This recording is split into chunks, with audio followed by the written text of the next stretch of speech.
I already messaged Deb about what we did last week, but we're gonna go through it again anyways. The party arrived at Port Wander, successfully destroyed a docking clamp. We didn't Before do that. splitting up into two groups. The first group, made up of Wee Malky, Gaz's missionary, and Clodomir, Al's seneschal, went to go get a drink. They had a good time for about an hour in a bar. Malky got into a bit of a tiff with some guardsmen, while Claude went to stare lovingly out into the cold, vast blackness of space because Claude is weird.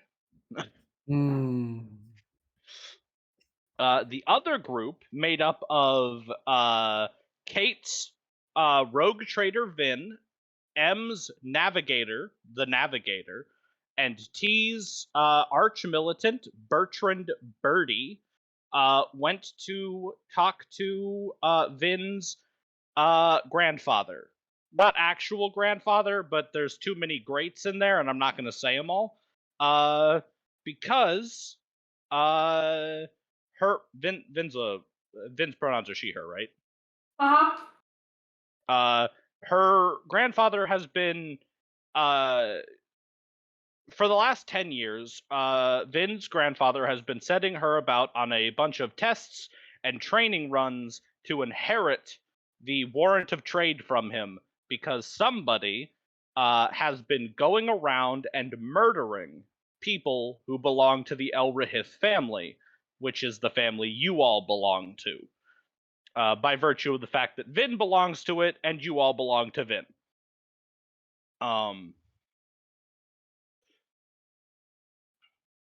Met with grandfather, learned that the warrant of trade is hidden away in a vault on a spaceship called the Occurrence Border, which is currently sitting somewhere in space, hulked, which is the in-universe phrase for when a spaceship is destroyed and unable to be used anymore. And that you will need to visit three. Well, you don't need to visit all three of them, but that there are three people in the Coronus Expanse who have the technology or capabilities to aid you in your search. Otherwise, you would have to simply scan every square light year of the Coronus Expanse by yourself, which would take literally fucking forever, because every single one of these hexes is 5 light years of space. Surpasses our friend. So, and then after learning that, the group was confronted by Vin's cousin, Aquila Elrahith, the man responsible for the murders. He showed up to quote, claim what is rightfully his, but was a little too late, as Vin's grandfather had already died. He went out the way all noble spacefaring pirates want to. Space overdose. You know, it can't suck. You gotta be high when you go out. Life is already so hard in this universe. Honestly, valid. Aquila absconded through the use of some ancient archaeotech, and the group got into a gunfight with some fucking goons, and they trounced them. Y'all straight murdered those guys. I think the only gun. Yeah, well, shut up, Birdie. Okay, sorry. Most of the group got into a gunfight. Birdie got into a sword fight, and the Navigator got into a staring contest. I won. I don't think Claude could be said to have gotten into a gunfight. He shot at the floor, missed, and then went and hid behind something. He tried You shot a guy. When that guy came at you with his little knife, you shot him in the leg with an Inferno pistol and tore his fucking body in half. Oh, I forgot I did actually make the second shot.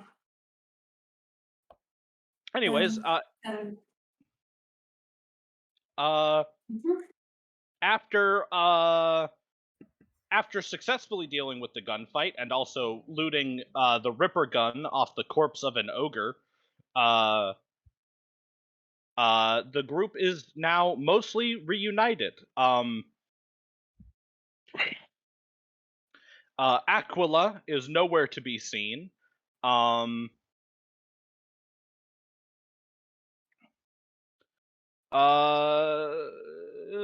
And you all have your next objectives. You have places to go, people to talk to, a Void Master to meet. What's up, boss? Get everyone back on the ship. Right. We're leaving. Okay. I'm very much for this choice, Claude says, already looking around for the fucking shuttle to take us back to the ship. It's like a 30-minute walk back to the shuttles, and then it's actually only like a 20-minute shuttle flight back to your ship, because the once you docked in the dry dock and the repair bay, let's go to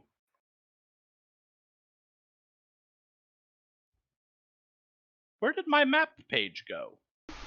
I don't think you ever got it into the Roll20. Oh, that's right. We were just hold the fuck up.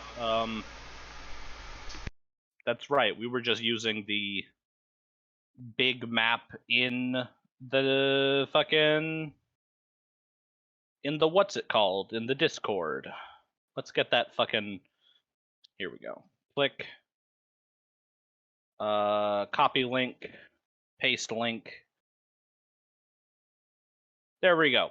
And then everybody open this up, because it's the big map. No, apparently that's a download, but it's a JPEG download. Upload, choose file, downloads,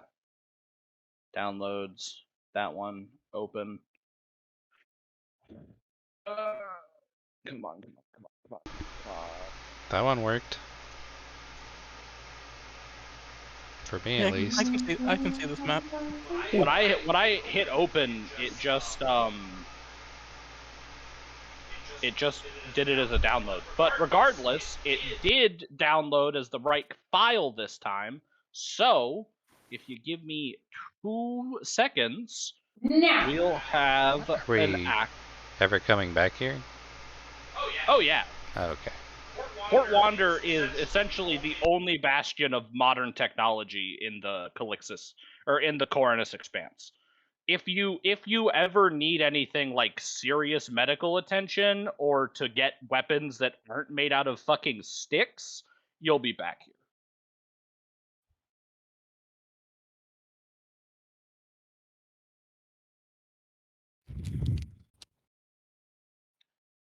That I can promise you.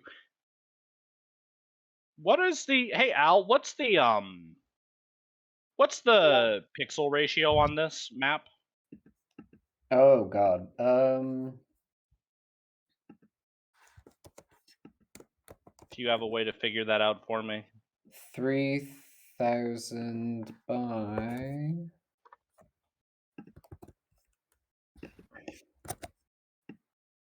3000 by 1729. Thank you. Save settings. Zoom a little further out. Zoom a little further in. Mm-hmm. All right, here we go. And then put it to the map layer and move everybody over to the map. Woohoo! The other map. Hey. Hooray! Doesn't look great. It's a map! It does not. But it will It'll happen. do. Yeah, no. So after your ship was moved to the dry dock and repair bay, and you all left, the crew did some scans with the help of Dominia. Dominia is right. Yeah. With the help of Dominia to find out that nothing on the ship actually needed repairs from the issue at the primary dock, so you were shuttled over to the secondary dock. So the ship's actually much closer now. I brought it in without breaking a docking thing. Without breaking the. Listen, it just wasn't your shift. All right. Even the best pilot has to sleep every like 18 or so hours. So True. we're instead over here at the dry Pilots docks and are repair somehow bays? weaker than Deb's No, actual you sea were surgeon. up there. Now you're over here. Oh, I thought we were going over here and then we got rerouted over here. No, you landed here, busted a docking clamp, were rerouted here for repairs in case anything on your ship was broken.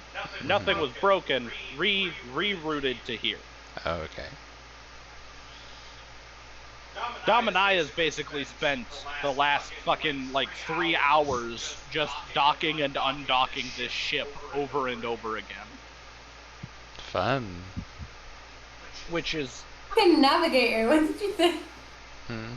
The fucking pilot, like, that's the shit that she eats and sleeps. Oh yeah, I'm True. gonna dock the ship. Ah, fuck, I'm gonna undock the ship. Oh yeah, I'm gonna dock the ship. Clamp, unclamp, clamp, unclamp. Clamp, unclamp. Listen, the clamps just make a very satisfying ka-thunk noise. It's true. Fucking loves the ka-thunk noise. As you all return to the ship, as soon as you step into the main cargo hold, now we get to move pages again. Woohoo! Say hello to the ship. As you step into the main cargo hold, two things happen. One of the death cultists grabs Malkador by the arm and whispers something in like a weird like religious conlang and just drags him off. If you're gone and- for more than a week, we'll come looking for you. If he's gone for And- more than a week, he's probably already dead. Exactly. We should always endeavor to find a body. And one of the tech priests walks up to the navigator and says, preliminary scans indicate raised stress levels and cortisol. Have you been injured? Very minorly shot. It's not terribly problematic. Like bright red light shines out of the tech priest's eye, and it says, secondary scans indicate a low-level las burn. Las burns can easily become infected, and infection in a navigator very quickly hampers the well-being of the ship. And a like giant fucking robotic tentacle pops out of his robe, and like a needle sticks out of his like permission to administer aid. Thank you for at least asking for permission this time. Yes. Cute of you to think he's asking your permission. True. Part of the ship, part of the crew, bitch. Part of the ship, part of the crew. It jabs you like in the arm right over where you were shot. Ow, motherfucker. And you lose 1 point of fatigue, and you whatever wounds you have are healed. Yay. All one of them. Oh. I feel like the needle was bigger than the gunshot, but that's fine. I'm sure that's their form of payment for the service.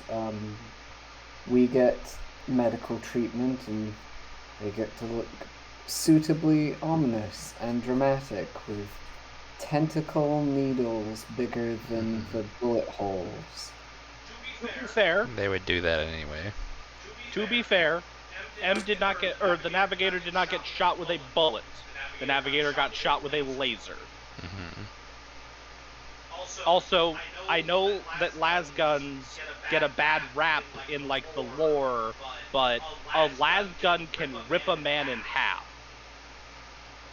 Gotta roll a lot of sixes for that. But The fact that the Navigator got a teeny tiny baby burn is a credit to the craftsmanship of her armor. Anyways, the tech priest turns to you, Vin, and says, minor, preventative maintenance complete. The crew is, ready and able, Captain. Scan all quarters for intruders. Push off immediately. At once, and you hear like the tech priest turns away and says something in binary, which to you all sounds a bit like television static. And the ship lurches to life as orders are passed down the hall, up to the bridge, down through to engineering, as this behemoth war machine grinds to life. You all feel a very like a very soft tingling in your extremities as the Geller field activates. For you, Navigator, it's a little unpleasant. It causes like a very light pressure headache. I've done this before. I'm sure. Yeah. It's nothing new. Nothing new. For those of you who don't know, the Geller field is it is the device that makes it so that when you are in the warp, demons don't just appear inside the ship. Very important device then. Yeah, without it, any warp travel is literally just a very... Actually, it's a pretty fast way to die.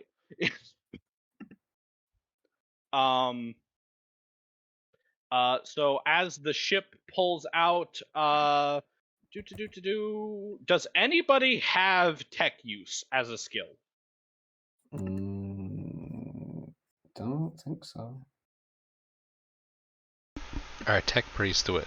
Or I have not a tech basic priest. tech use. You have what? I have a basic tech use. What's your rating? What's the number next to it?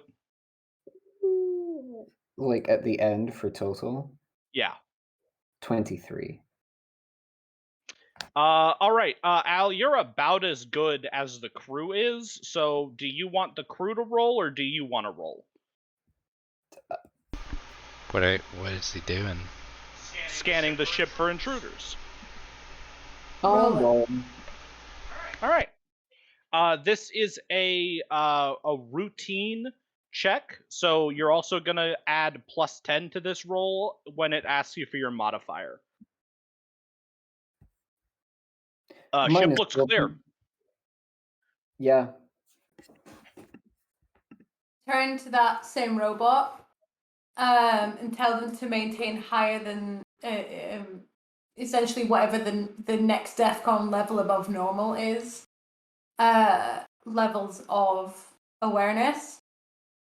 And treat all unexpected visitors as hostile. The tech priest looks at you and turns its comm back on and says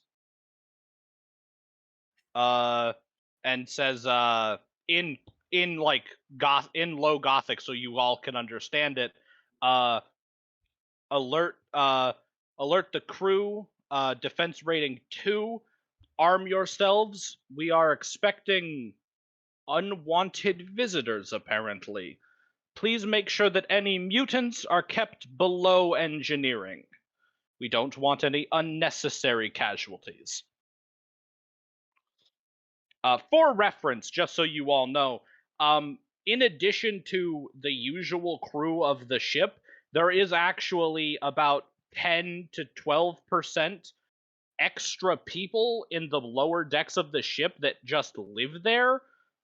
Mostly because when you've got, 80,000 people on a ship, they're gonna have kids. Yeah. So there is actually a non-crew population that live below the engineering deck, who are just kind of there. That's fine, Um, but presumably we have a way to differentiate people we expect to be here from people we don't. Yes. We are keeping a very careful eye for people we don't. Yeah. We should just get them fucking chipped. We should just get the fucking shit. Can we get them shipped? That's gonna be another tech use. It's gonna take a couple days, and it's gonna be really hard. We'll hold on to that until we have someone Yeah. better skilled in tech use. Let's Yeah. get on our way before we start. All right.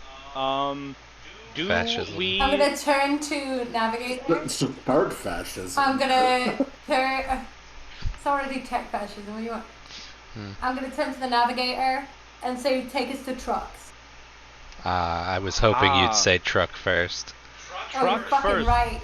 Boyfriend, So- if my grandpa's a clearly semi-antagonistic ex-boyfriend, fuck yeah.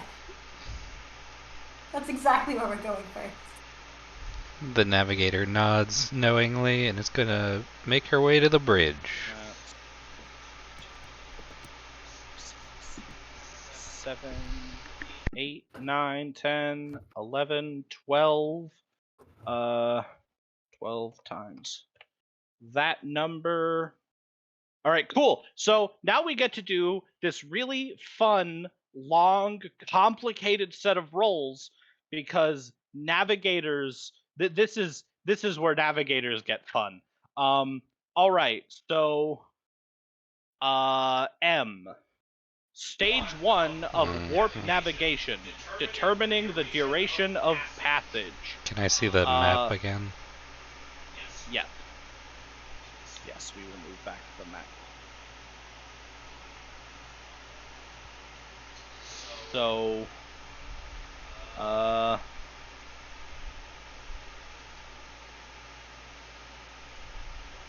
So during stage 1, the base time of a voyage through the warp is determined by the game master and then modified by how well the navigator steers course.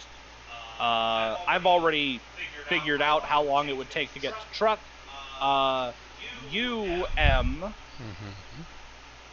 are allowed to make a navigation warp test. No modifiers. And depending on how you do, I will give you an estimate.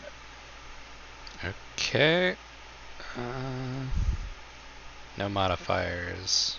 Yeah, so you're just gonna hit the button for navigation warp on your sheet.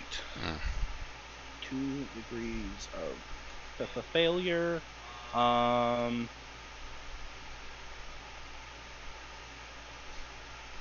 I gotta put more points into this.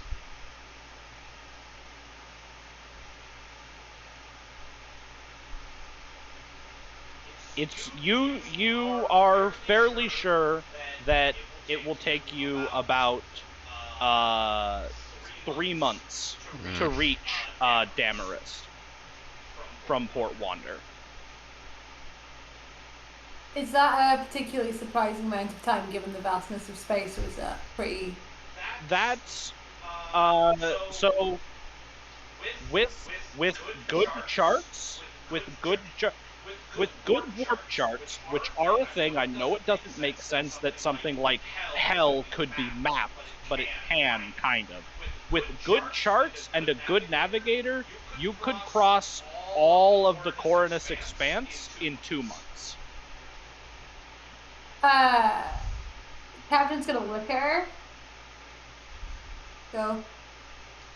I did not hear you say that. It's not Carry on. not my best work. It's not your fault. You're passing through you're passing in between 2 warp storms right now. That always throws the calculations off. Oh, okay. Next. And we can't exactly go through the warp storms, because that would, ill-advised. Yeah. Oh wait, no, hold up. Sorry. My bad. It's going to be 3 months real time. I did this backwards. My apologies. 3 months real time, about 9 days in the warp. Oh. Which is still kind of long. Longer than average. Longer than average.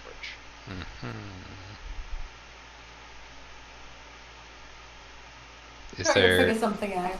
Can I shorten that somehow?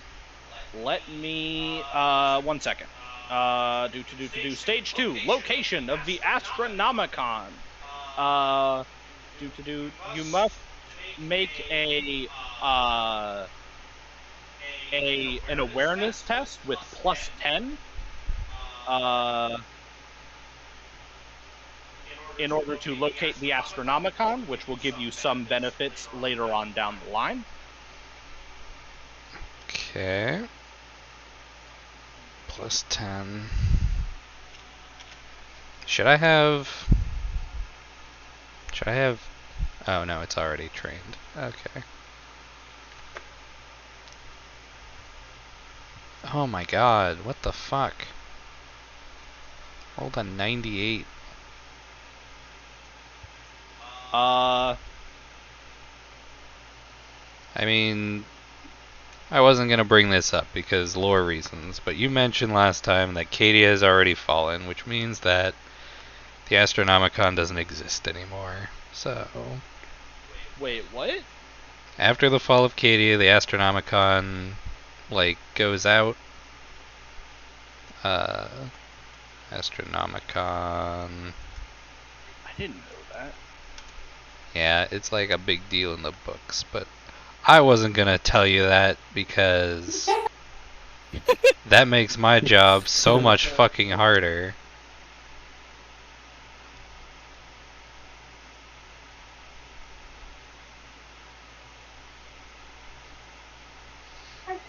Just heard Harley's brain break in real time. Mm-hmm.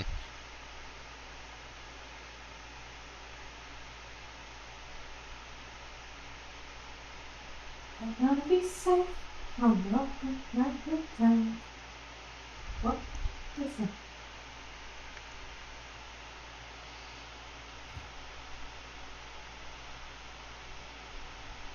The blackness began following the fall of Cadia at the climax of the 13th Black Crusade and the eruption of the Great Rift that cut the Imperium in half. It was marked by the loss of access to the Astronomicon for FTL navigation and a disruption in all astrotelepathic communications. Are we in the Great Rift? Or past it? 1 sec, let me see. Let me take a fucking gander at the full galaxy map, because apparently that's a thing I need to do to run my games.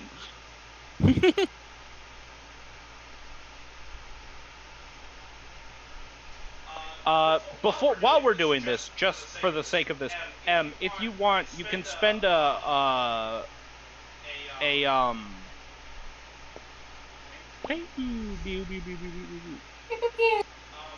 you can spend a fate point to re-roll that test. That's one of the things fate points can do.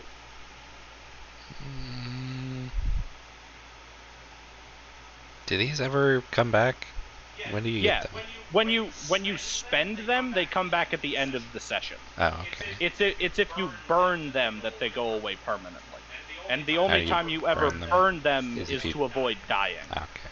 That makes sense. So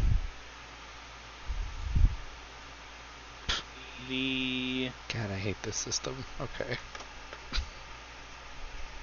Hey, It says system hates you back, man. that's still better.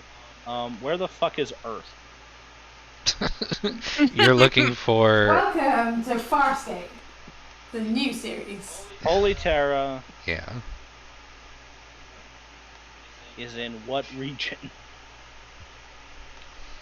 Here, hold on. Maybe I can just show you on the map.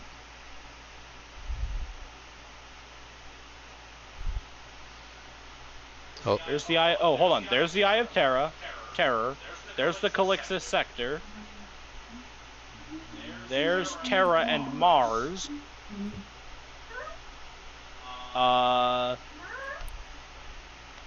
No. You guys are not actually on the other side of the tear itself, but you are on the other side of the Eye of Terror. ah. That. But for the purposes of this game happening, I'm choosing to ignore that. Okay. All right. With you rolled down to 3 degrees of failure. You do find the Astronomicon, but its light is it's dim out here. The Eye of Terror must be acting up a little bit, and it's very, very dim.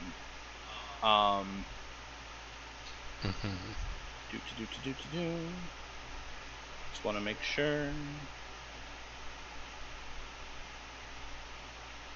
All right, so now you need to make a perception test with +10 to actually chart the course. Perception? It's not a. Perception. There's no skill attached? No, base perception. +10? +10.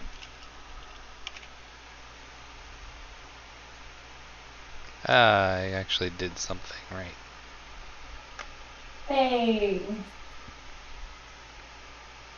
There's so much stuff I have to invest in to be good at this job.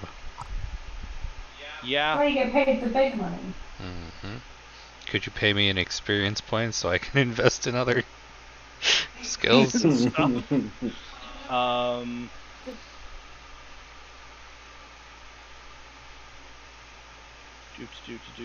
So with 3 degrees of success on the charting the course, yeah, that's actually really good. So that's divided by.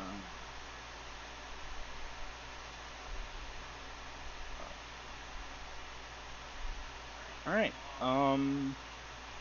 Next up is stage 4, steering the vessel.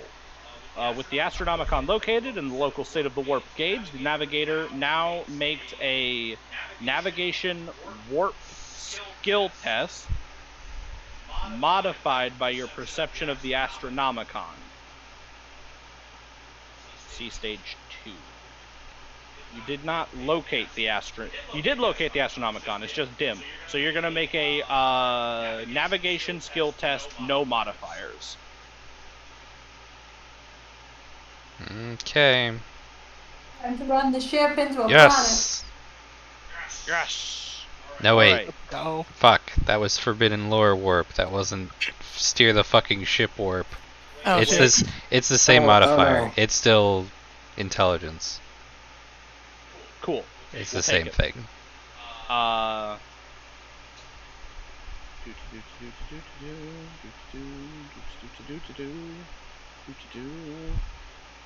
Alright. Now, somebody who's not M, please roll me a D100. Got it. As your ship flooped into the warp, Wee. disappearing from reality into the tides of the Empyrean. A 46. about 2 hours, give or take, after you sloop into the warp. Birdie, you are visited by the ghosts of your dead Krieg detachment, and you are haunted for the duration of the warp travel by ghastly specters who decry your decisions and spend basically a week, give or take, just reminding you that the decision you made got thousands of people killed, and that you aren't worth the air you breathe. And I constantly remind them that one person's decisions couldn't kill that many. If they had been strong, they would have survived.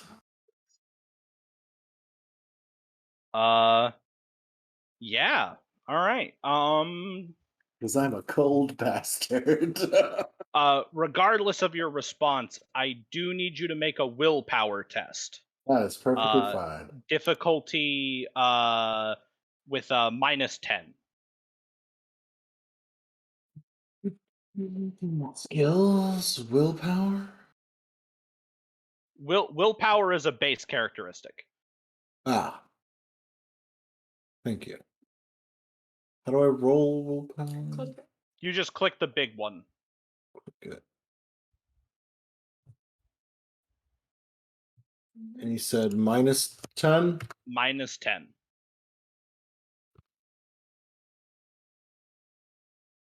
All right. You manage to ignore, for the most part, these specters during travel and are unaffected by their visitation. We move on to stage 5. Exactly. Leaving the warp. Once the navigator's destination has been reached, he must make a hard -20 perception test to determine the accuracy of his entrance point. So perception -20 M.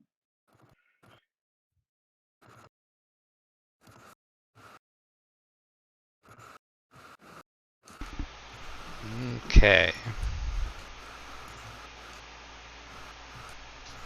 We're gonna crash. You exit That's the a warp. plan. You exit the warp mid-orc fleet. Oh, And I am boy. going to need Dominia yep. to make a maneuver check to not crash into an orc frigate. How do I do that? So if you actually open the Lesser Evil character sheet, Okay. Yep. the way you make maneuvers is what is your pilot bonus?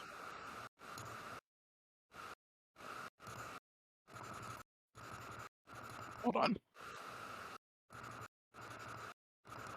Where would I see that? It's on your skill. Your skill for your sheet. So just the pilot spacecraft? Yeah. What is the number for that? 49. All right, cool. So go back to the Lesser Evil. Okay.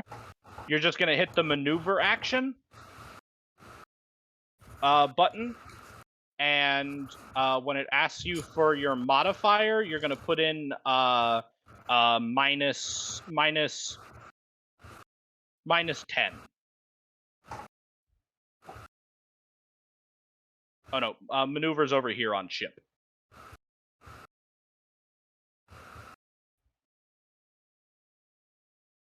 It's right below ballistic skill.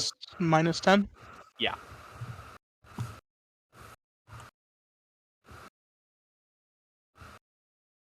Whew! Alright, you sloop out of the warp into the middle of this orc fleet, and there's a frigate dead ahead, and Dominia, with reflexes born from years of training, puts the ship straight into a nosedive, while pulling like retro thrusters, and the ship just grinds to a halt mid-space, and now you are kind of cockeyed as compared to the rest of this fleet. And one of your computers pings. You are being hailed. Open a channel. Make it so, number one. Make it so. You see this grizzled, dark green, just ugly orcish face. He's got some chompers on him. And he says, "Now what are you thinking here, dropping out of the space like that into the middle of my fleet? You could have killed me." Apologies for that. We had a small malfunction. Understandable, of course. Glad to see that you and your crews are all suitably trained to avoid potential disaster. Many felicitations and massive respect upon your names. We're gonna die. Now, I don't know what the fuck those words meant in that order. But you better tell me who the hell you are before I start shooting. Gonna reach into her jacket pocket Mm-hmm.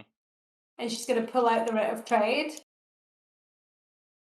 And she's gonna open it on the viewer.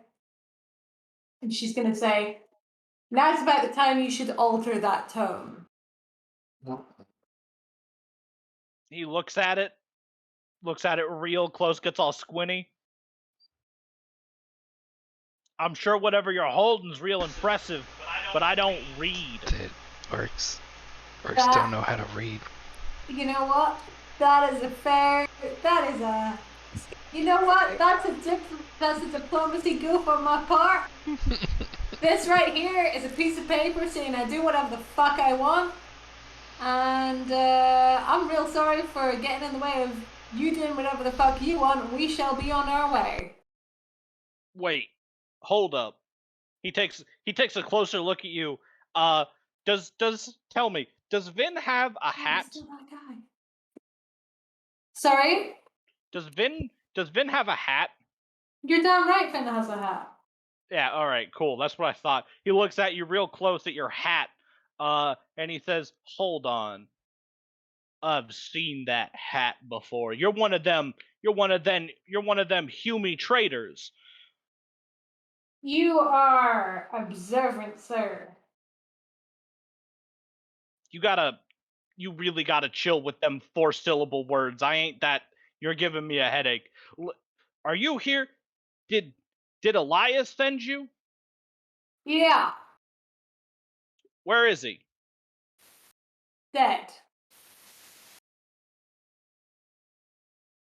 You see this orc's face. You've met orcs before. You've fought orcs a couple times. You've never seen an orc look sad. And how are you trucked, sir? You can't just tell someone their boyfriend died like that.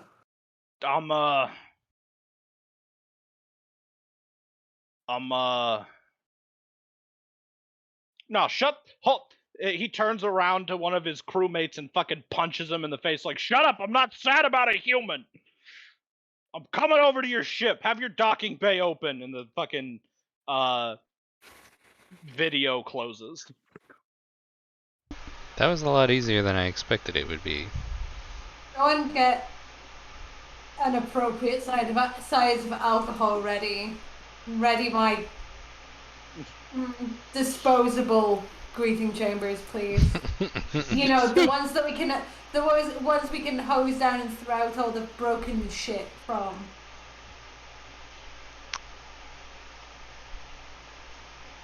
I'll see what I can do. Thank you.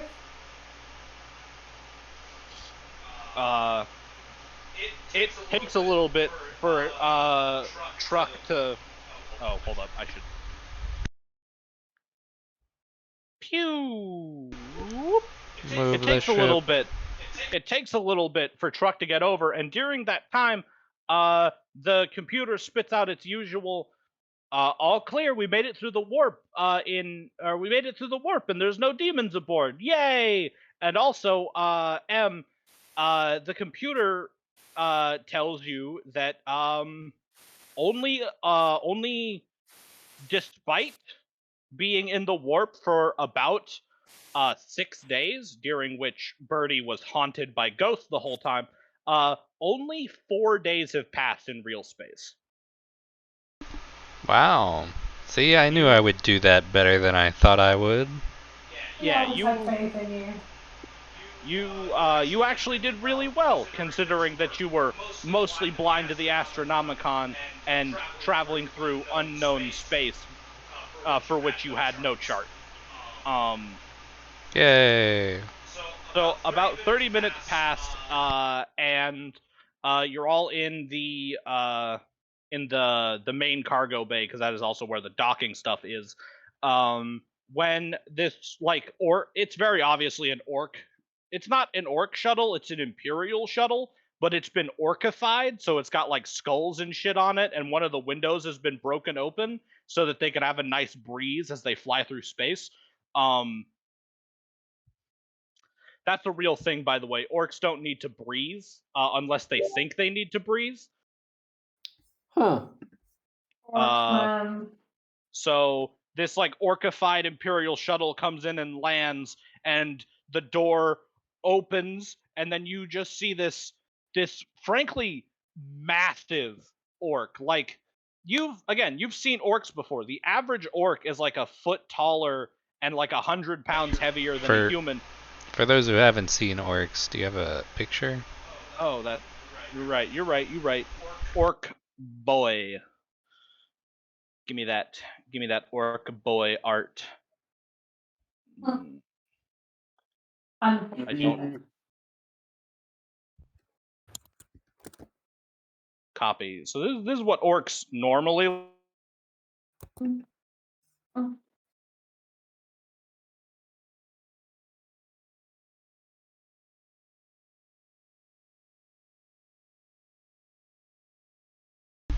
We're in hell. Somebody get the light.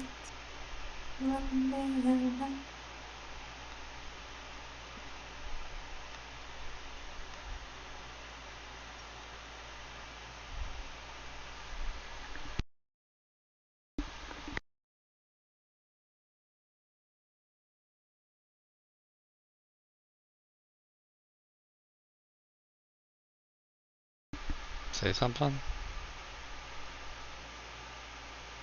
Do not worry if you cannot find a good picture of Grandad's boyfriend. I'm fine.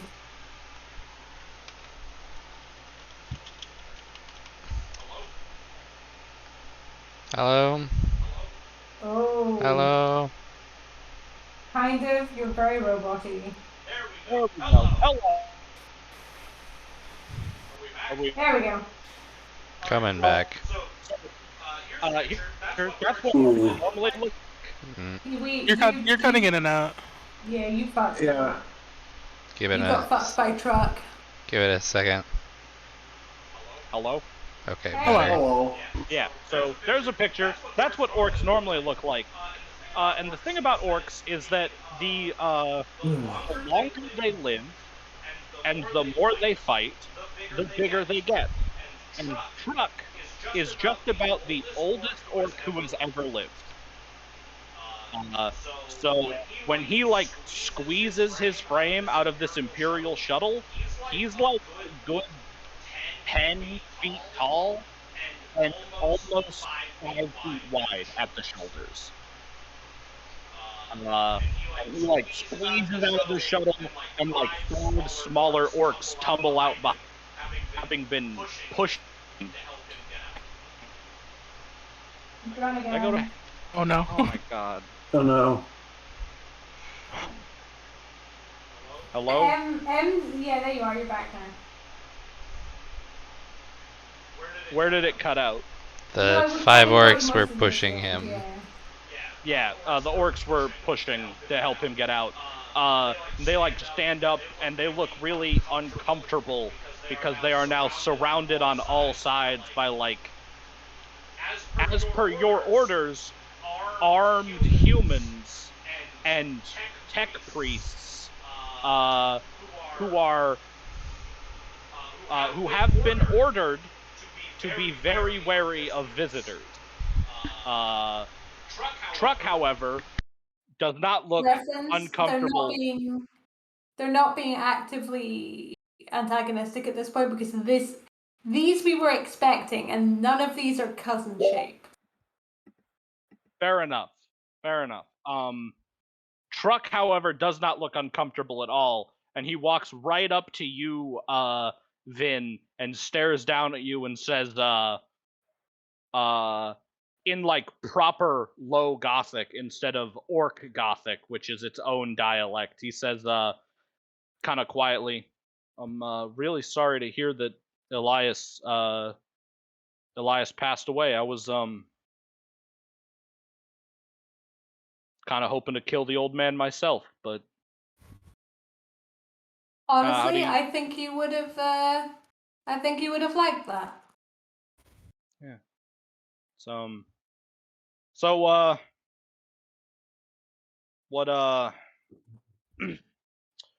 What brings you to my corner of the galaxy? Well, I found myself with a weirdly well supplied room full of alcohol, which I would like to show you. And maybe we can continue the conversation there.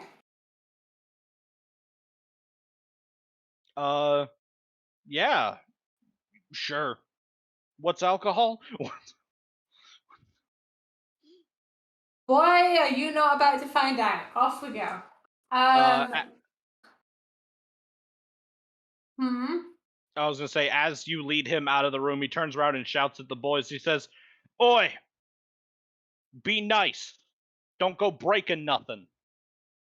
And one of the orcs who had picked up like a fucking, like some sort of like fiddly little AdMech wrench kind of looks over at him, and then it just goes ding, and he puts it down in 2 different pieces. She's gonna turn around and go, we have like 25 people that are always looking just to bare knuckle fight for fun. Should I have them stand up? Like, is that good entertainment for your boys? They all agree not to fucking kill each other. That'd be excellent entertainment for the boys. I'm already here, Captain. I'm already fucking. Which one of you? You seems cruel to you to make you sit through a board meeting. Get 19 of your best rabble rousers and don't kill anyone.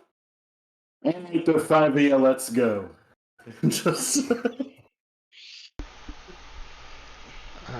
Birdie's gonna get hurt.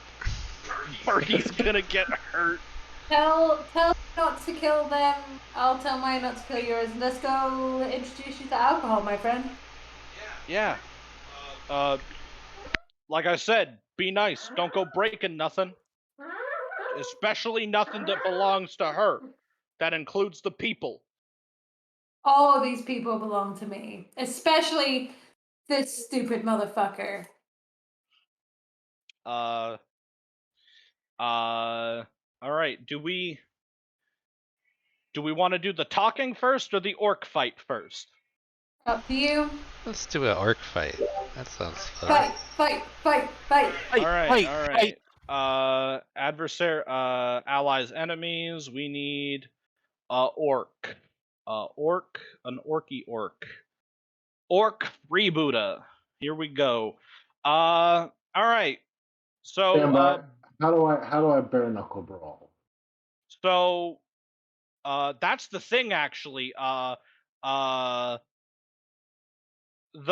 orc you square the orc that you square up with says now I know your captain said, fist fighting, but I did bring me Choppa aboard if you want to make it a little interesting. He's saying that to Birdie, like quiet like. I mean, I'm here for it. We just can't kill each other. Yeah. No killing. Just some light maiming. I'm down for it. Shall we, All right. friend? Yeah. God, you're fun. You're fun for a Hume. Just rip up the chainsword. He like reaches behind him and he pulls out like it looks like a fucking sword made out of scrap just bolted together, and its blade is about as long as your torso. Mhm. And he's like, all right, Some Final Fantasy shit here. let's go. And roll an initiative, I guess. Well, just to see if you go before him. Oh, I haven't selected a token. That's okay. You should. All right. Well, hopefully It you won't let me roll initiative without a token. just hard roll it then. So- /R 1d10. You could select the ship too. Mm-hmm. Oh yeah, you Oh. could select the ship. There we go.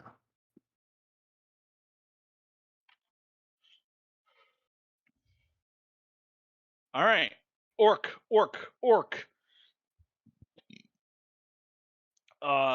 Okay. The two of you back up some to like a respectable distance to get ready for this fight. Orc's got his knife out. You got your chainsword revved up. And this orc just charges you. Just fucking Mhm. barrels down on you as fast and as hard as he can. Mhm. 100 for his swing and a miss. Let me just take a quick gander at his talent. 45, 55. I'm fighting no, in the no, name no. of the crew. What? Nothing. They're being a dick. Oh, charge resistance, unnatural nah, he misses and he only gets one attack, so you're up. You're locked in melee with this like freaking 7 foot tall, 450-pound meat. Get a half aim.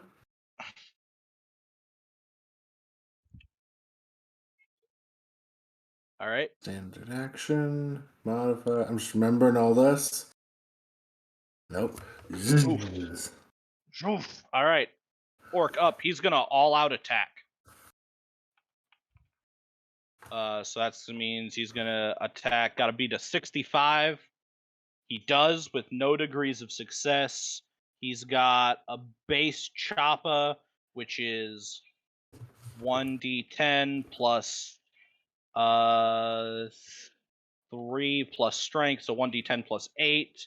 No armor pen. He does 17 damage, no armor pen. To your torso. My body. That's -5. Only -5? Body's 5. Oh, so would that be -10? Yeah, you use your armor and your toughness. Okay. Plus It does your shield also gives Right. it gives +2 to your arm and your body. Oh, and my body. So Yeah, not. so it's actually 12. Yeah. 7. Okay. So you take 5 wounds. Why do you take 5? 17 Because- minus 12. Oh, the bottom number isn't. Okay. Yeah. Okay. Okay. All right, you're up. I'm gonna hit him back. You're gonna hit him back.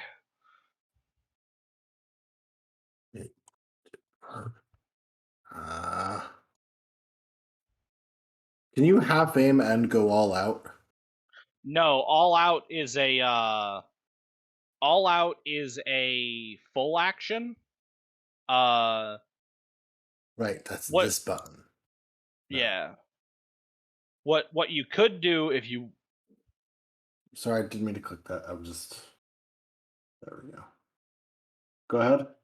What you could do, Mhm. if you wanted to, is you could full aim this turn, which would give you plus 20 next turn, and then if you all out attack next turn, that stacks together for plus 40. I don't see the all out attack.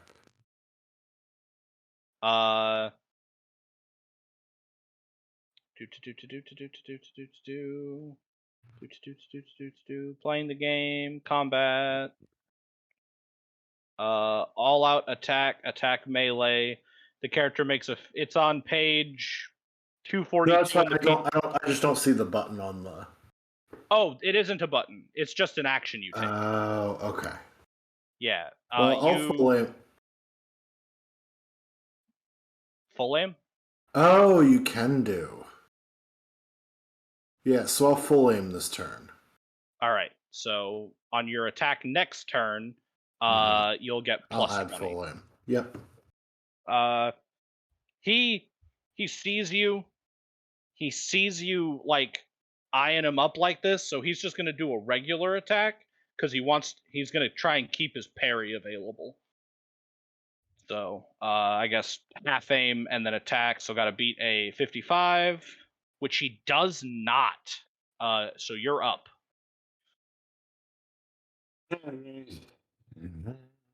Now, I am not trying to kill him. Yeah. But,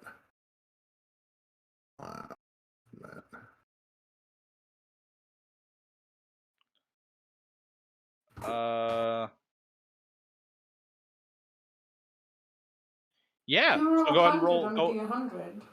Yes, I just did roll 100 on a D100. So roll damage. Yeah. Remember to hit the tearing button because you're using your chainsword. Oof. All right. Yeah. He on him leggy. Go back down to my orc. Him leggy. Him leggy. Yeah. So that's gonna be 13 points of damage. As you rip this orc's leg off. They grow him back, I think. I mean, better. They don't grow him back, but one of the other orcs steps up and grabs his leg and starts dragging him away, and he's like, "Yeah, solid fight, good show," and he staples the other orc's leg back on. Because that's how orc medicine works. Fair enough. So I'm gonna It came off, so you put it back on again. Nothing Yeah. you can't fix with duct tape or WD-40, Yeah. my friend. I'm gonna the orc I fought. What's your name? All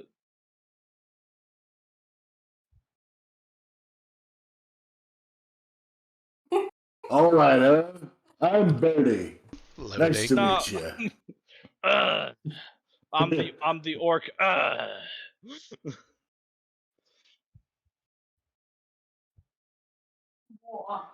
What is it good for? All right. Getting your leg ripped off. Getting your leg ripped off.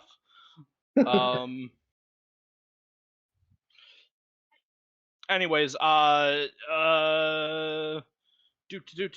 Captain, you're up in the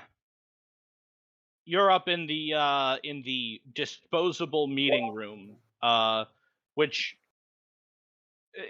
how disposable is it? Are we talking like plastic furniture dispose? No, Like, to be clear, it looks fine enough, but anything that gets broken in here, we can replace at the next like reasonably sized station. Gotcha. Okay. It's not like, hey, I don't trust you with the glasses, but it is like there's nothing in here we couldn't get from Walmart. Who's going to this meeting? Presumably Claude, given that he's the closest thing we have to a diplomat.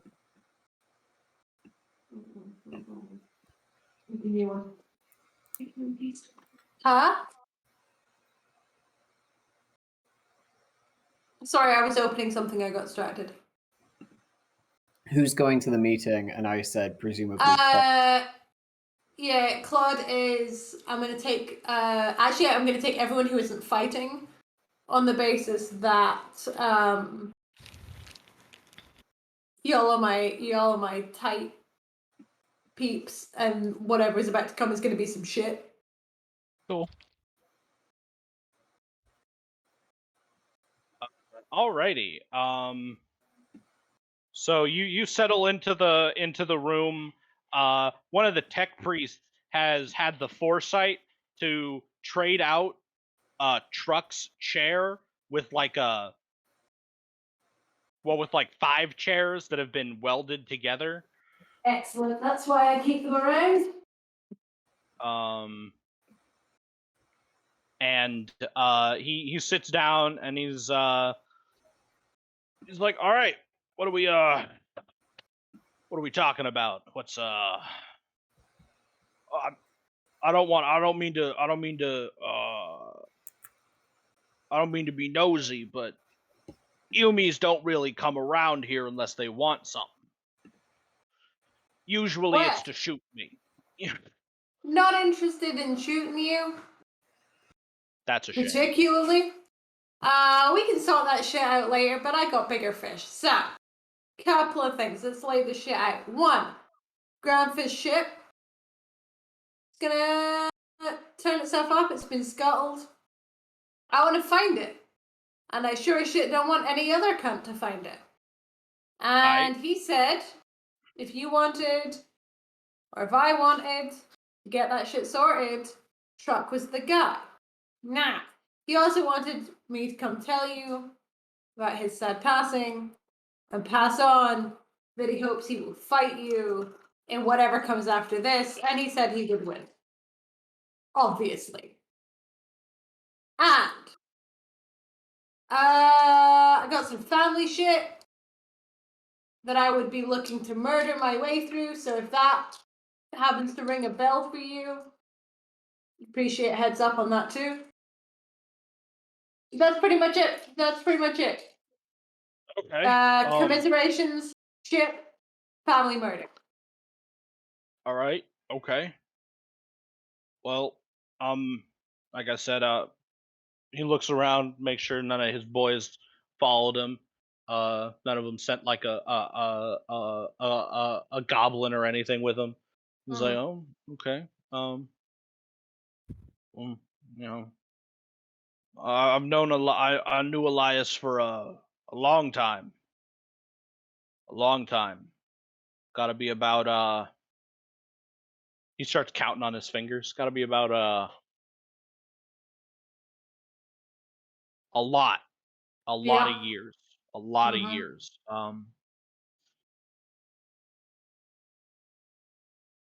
And I just gotta ask, was it violent? Not as violent as he would have liked. I did get into a fight immediately outside the room that he died in, though. Like, we shot 10 people right outside his door, so it's gotta count for something. Yeah, I mean, for something. As for his ship, let me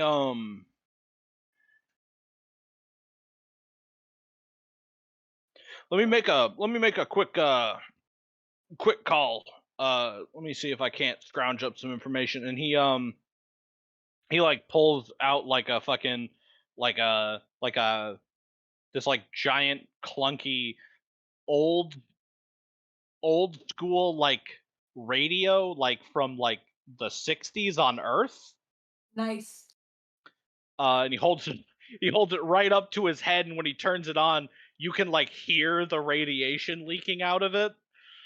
And he's like, oi, yeah, they want to know about Elias's old ship. Yeah, get that Gretchen that knows how to use the scanner. No, not that one. I threw that one out into space. Get the other one. Valid. Yeah. Yeah, have him do a quick scan. Put it I don't know, bounce it off footfall. Yeah, all right. And he sits there with the phone in his hand, with like the radio in his hand for like 10 minutes. As he's waiting, I'm going to start pouring him alcohol. Is that what is that? That looks like that smells weird. What is? While he's waiting on the response, in the same way that you interact with someone who's on hold on the phone, she's just gonna pour herself some, give him a little toasty, and then slam it back in one. He takes your little human-sized glass, which looks like a fucking toy, in his hands, and he like sniffs it and is like, that smells rancid, and then he throws it back and he's just like, ha. Mm-hmm. More. Yeah. I'm gonna get out as big a drink receptacle as I have, and pour him as close to an appropriately sized drink as possible. You have to like ask one of the tech priests to get down the Ogren-sized cup, and Yep. you end up pouring him like a good 2/3 of the bottle in just the one cup. Nice. We found this 20-gallon drum in the. We found this 20-gallon drum. After drinking and commiserating and waiting for the radio, someone gets back to him, and he says, "How long does it take ethanol to kill fungal spores?"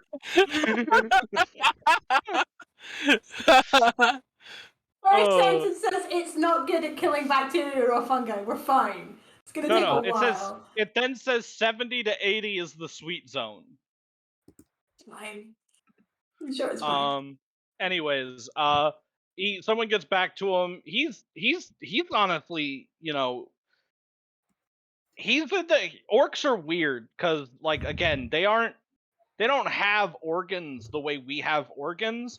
So he's like in this weird state where he's like rapidly switching between really fucked up and perfectly sober like every 10 seconds. This is fascinating.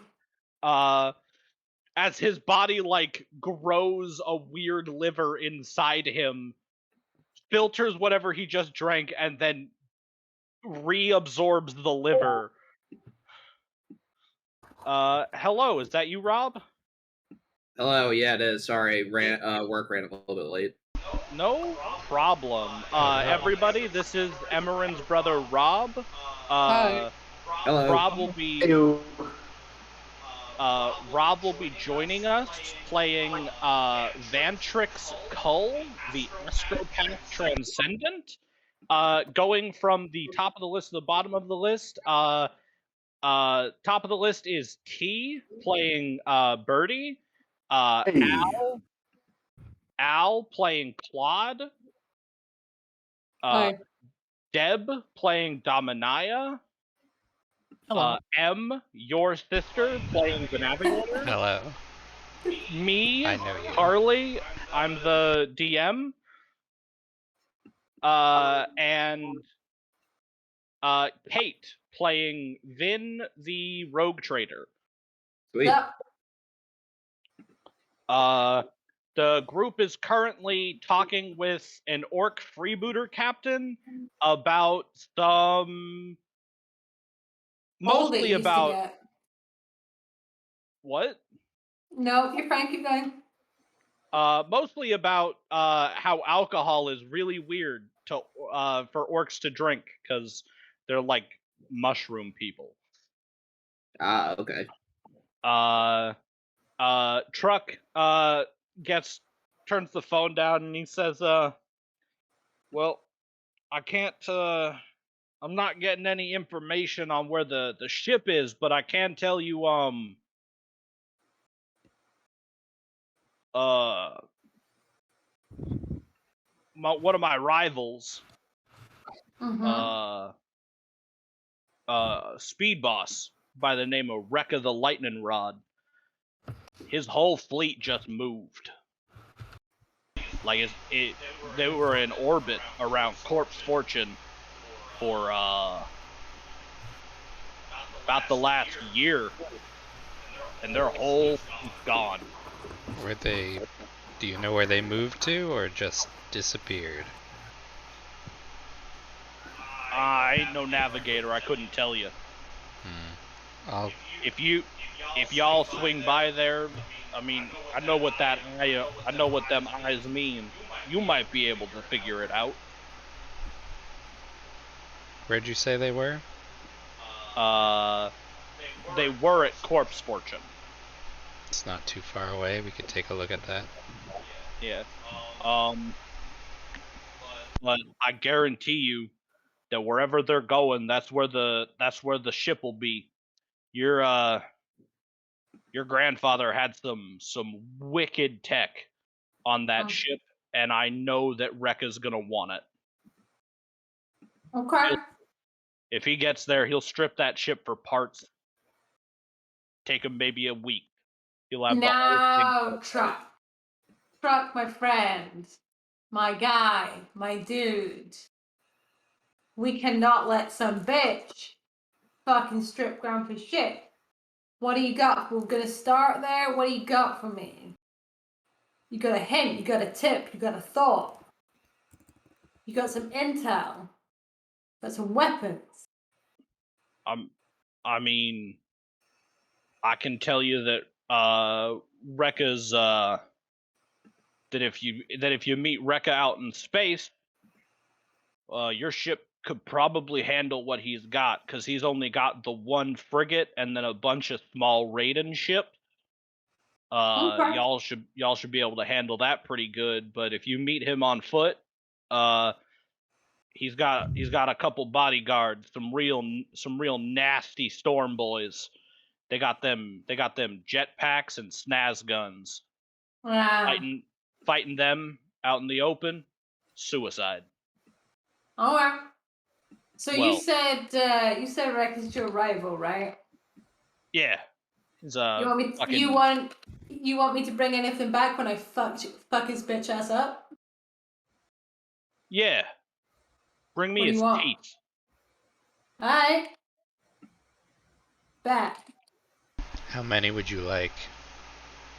Yeah. Okay. Yeah. Bertie's gonna be so happy. Bring me his Hi. teeth. We'll bring you his teeth. We'll consider this a working relationship. How's that? Hey. Listen, I'm gonna be real with you. I don't know how y'all humies do it, but any friend of old Elias is a friend of mine. Excellent. We love to hear it. Now, Just to clarify, you would like the teeth intact and you don't necessarily care how we give them to you. Yes? Yeah.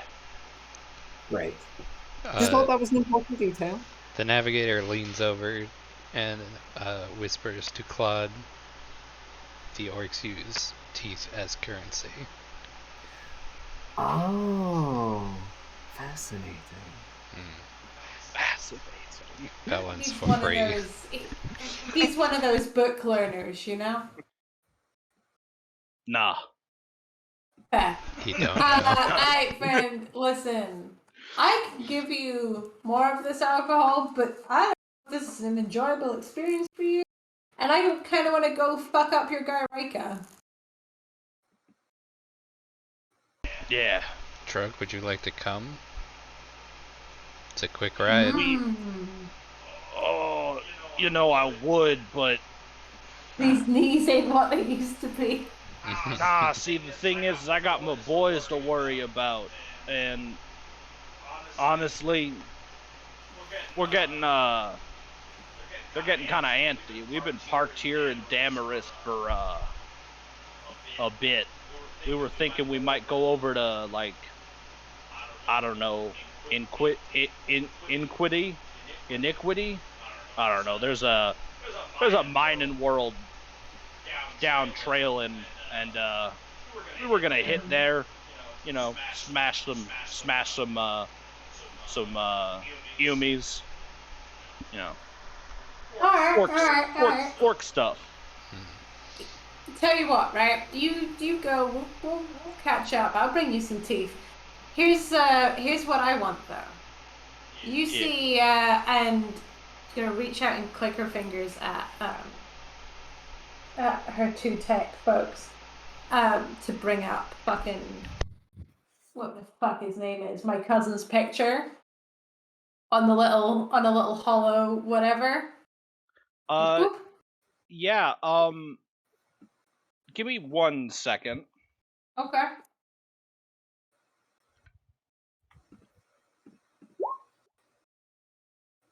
The picture's corrupted.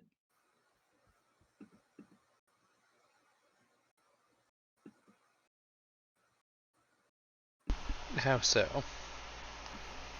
Like you can kind of see it. Like it definitely looks like the picture of a human man, but it looks like what happens if you pass a photo through a copy machine like 100 times. Is this unusual? No, this is what every single picture of Aquila has looked like. Something he's wearing, or maybe some kind of warp mutation, just stopped people from being able to get good pictures of him. Okay. It's like how Chris Evan always blinks in the middle of his pictures and only one eye closes. Fair. Okay. Then she's gonna wave that way. Go. I need you fucking commit to memory a description of the motherfucker who wanted to put some serious fucking disgrace on Elias's name. All right. And if this motherfucker comes past here, you hold on to him for me. I think I could do that. And by hold on, keep him alive, but like the more uncomfortable, the better. Yeah. Yeah. Alright. Make a. Uh-huh. Who's describing him? I guess I would be in the best place because I know him best, presumably. All right.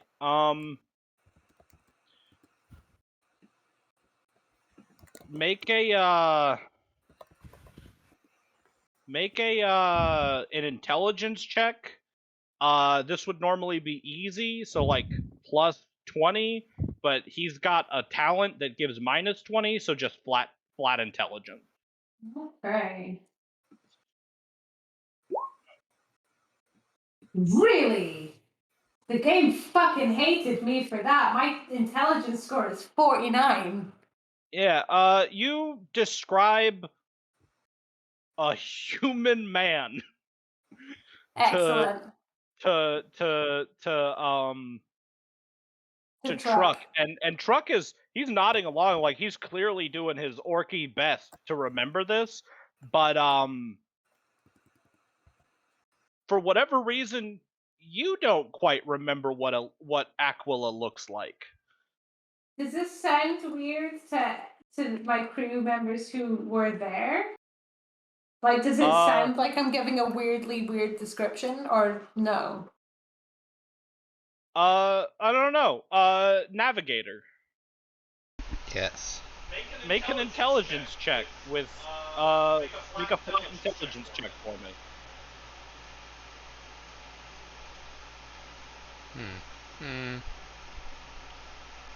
The Navigator chimes in with a slightly more accurate description. Just like, does it sound weird that I gave such a bad description? No. Oh, okay. It's not like a preternatural type of weird. I got you. No, it. Okay. Aquila is just Aquila, much like Claude, has like either training or a natural talent for being forgettable. yeah. For Claude, it's a natural talent. For Aquila, it's trained. I'll tell you what, though. My guy, Aquila, is his name. Some motherfucker comes through here. Billy Big Boss, calling himself Aquila. That's the guy. Yeah, okay. I think I could manage that. We're to come back and Truck is gonna have like 30 humans of varying All of them closeness. named Aquila. Yeah. Yeah. How common is the name Aquila? It's like the John Smith of space. It's like the John Smith. I don't know. Considering that the symbol of the Imperium is the Aquilan eagle. Yeah. This could be pretty common. Regardless, you spend a little bit more time, drinking with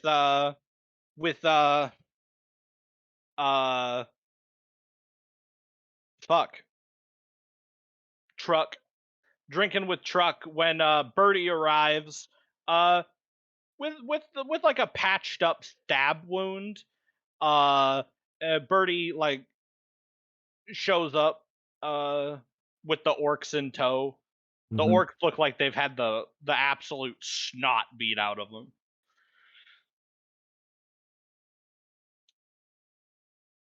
Hey, Captain. Koala. Koala. Koala. I want to believe it's an actual bear. Like they just actually took a koala. We found him, boss. And Trump's gonna do his very best, okay? Absolute best. Sets down just a koala. A koala just gently chewing on some of, like that one fucking leaf that koalas can only eat. It's just Eucalyptus. completely unfazed. Yep. Completely unfazed. Yeah, no, Vin's gonna turn around and go, you all had fun. Yeah, especially over there. He's a real good one. Is walking kind of funny because he's still getting used to his leg because the fucking other orc stapled it on backwards. I fucking knew that was gonna be the goof. I fucking knew that was gonna be the goof.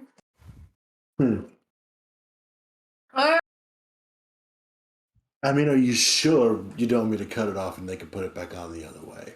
Nah. I'll stop by the dock on the back when we're back on the cruiser. All right. Next time. Yeah. Next time you'll get me. Yeah. Next time. I'll break your arms. Yeah. I'll bust your face. Alcohol.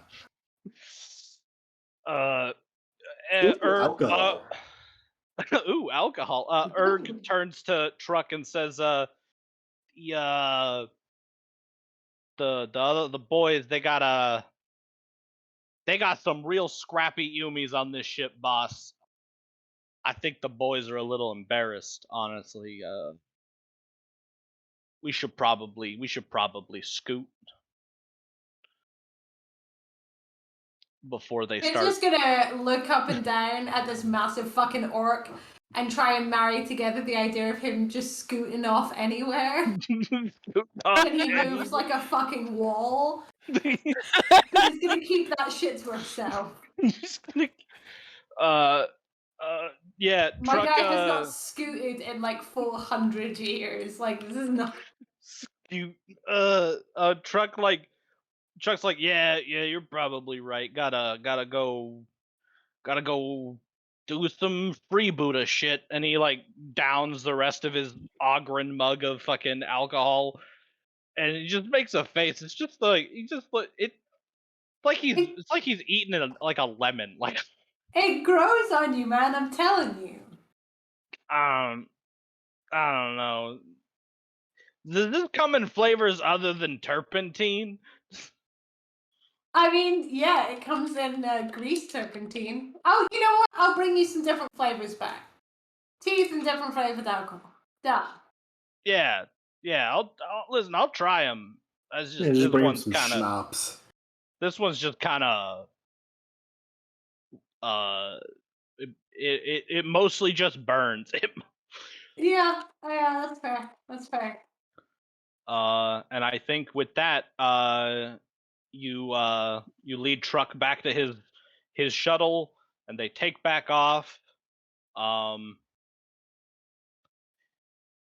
you've got your next destination. Literally wanna- just gonna turn around to Navigator, who, given that Navigator was also in the room with Grandpa, and go, that shit was ambitious, no? Oh yeah.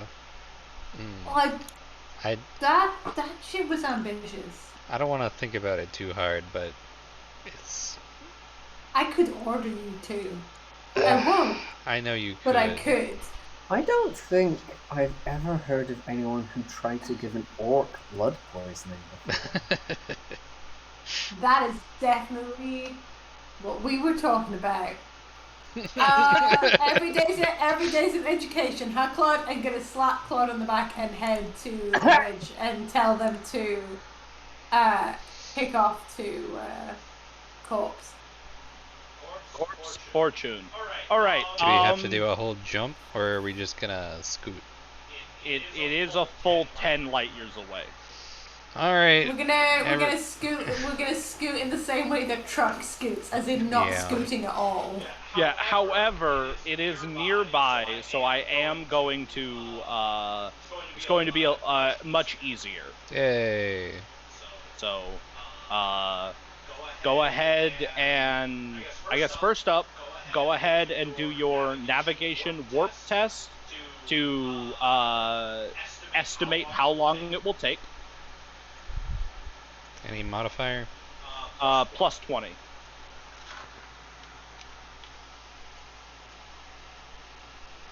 Okay. It should take about 4 days in the warp, which is roughly 48 days real time. Okay. Step 2 is locate the Astronomicon. So roll an awareness test with plus 30.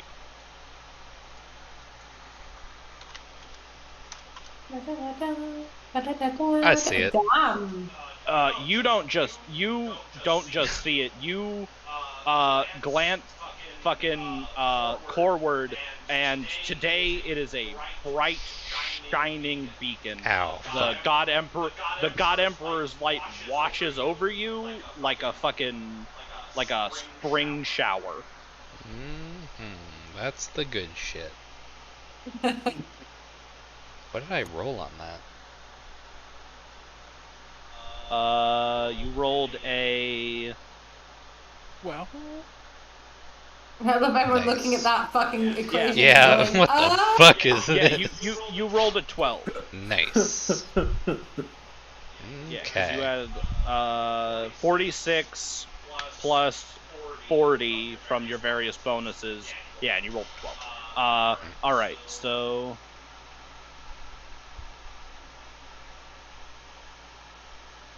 All right, so stage 3 for charting the course. You're going to make a perception test with plus 20.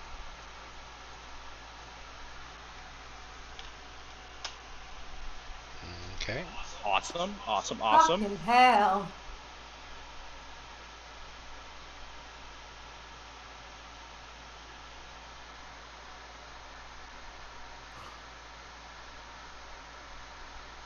All right.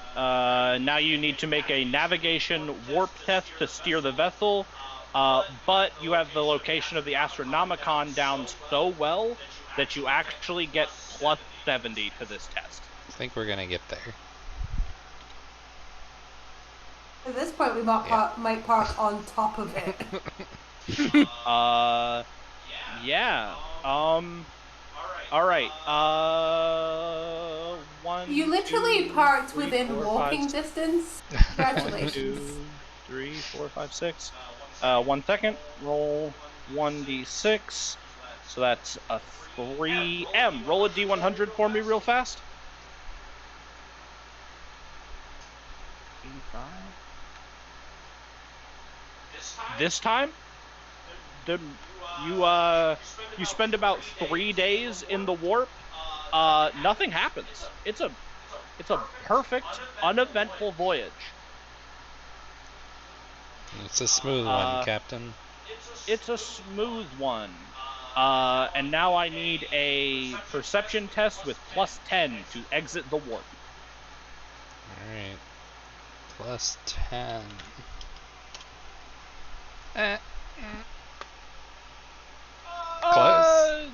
Close. Close. Okay, well. You come out of the warp.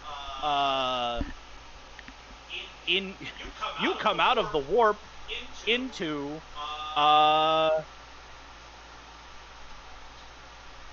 you come out of the warp off course, not because of your skill, but because a homing beacon had popped up right as you were pulling out, and it wrenched you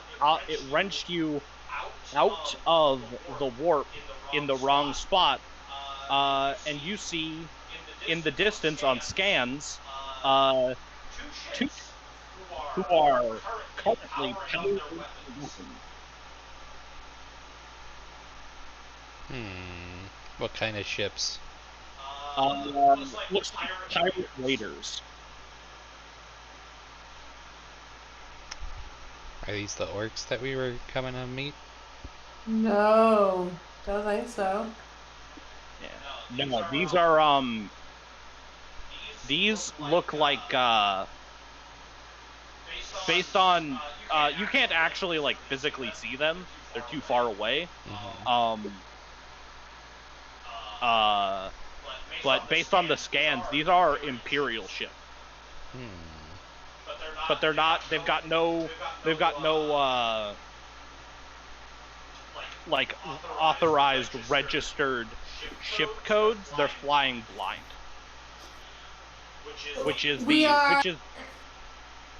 This area was inhabited by Wrecker and crew, and is now currently being picked over by these two motherfuckers. Yes.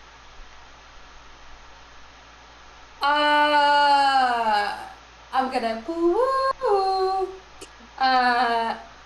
All hands to battle stations. I'm gonna have our registered tech person start playing Ride of the Valkyries out of the speakers on the outside of the ship. Into space. Into space. Are we gonna roll up on these fuckers with hailing channels open? And the automated message is, you're gonna want to call before we get there.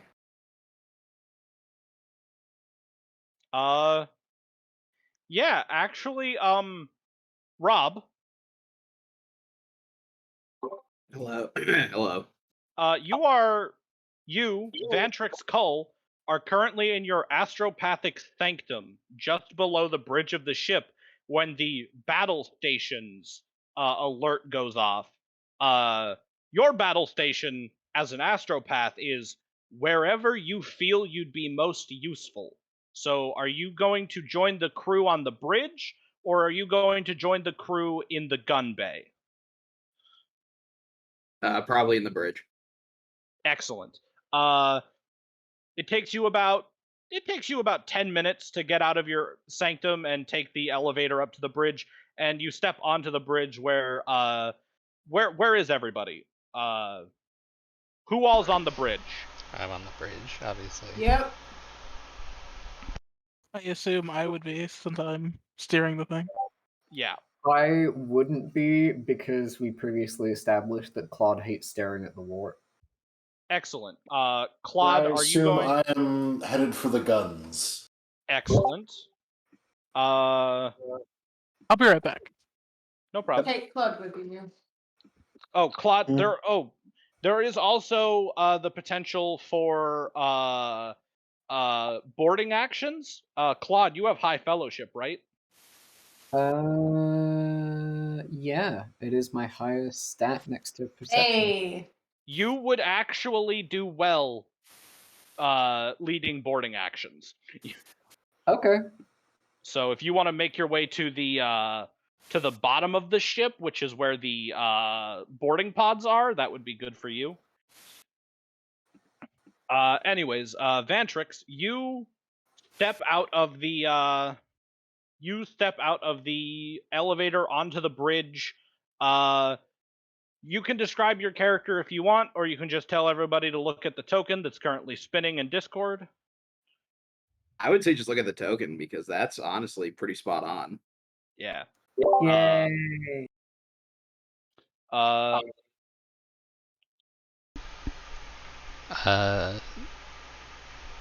What's our working relationship, Vantrax and the Navigator? Are we cool? I have a pre-question to that. The fuck is an astropath? Okay. An astropath is a kind of psychic individual who generally specializes in ultra long range telepathy and sometimes also telekinesis and seeing the future. Tight. Okay. Thank you. Currently, Vantrex's skills lie exclusively in the form of telepathy, but he could get more powerful as the future comes on.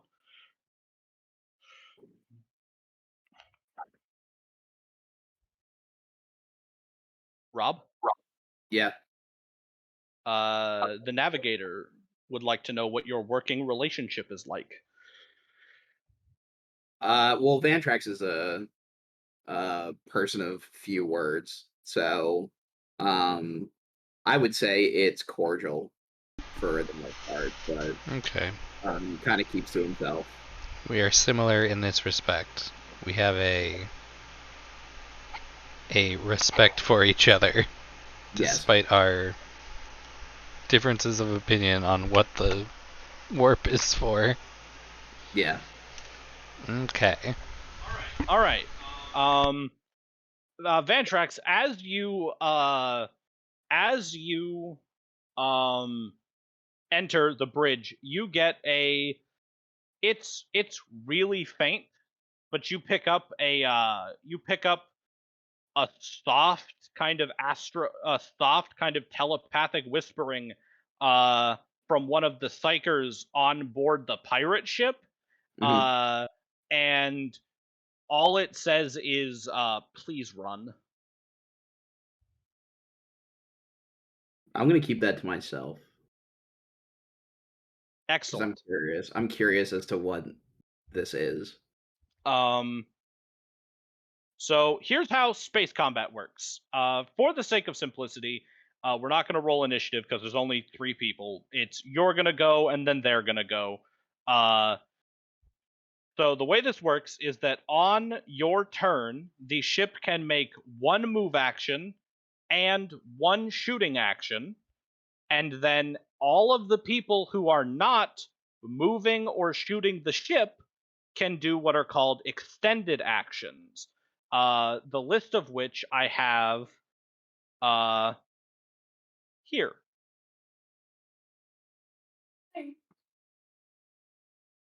The details on these actions can be found on page. For extended actions, they can be found on page. Son of a bitch. They start on page 215 in the book, which is 219 in your PDF reader, and they continue down to page 218. Wait, what? That's not right. Now you get it. Oh, yeah. And then whoever is piloting the ship can make combat maneuvers, which is this list.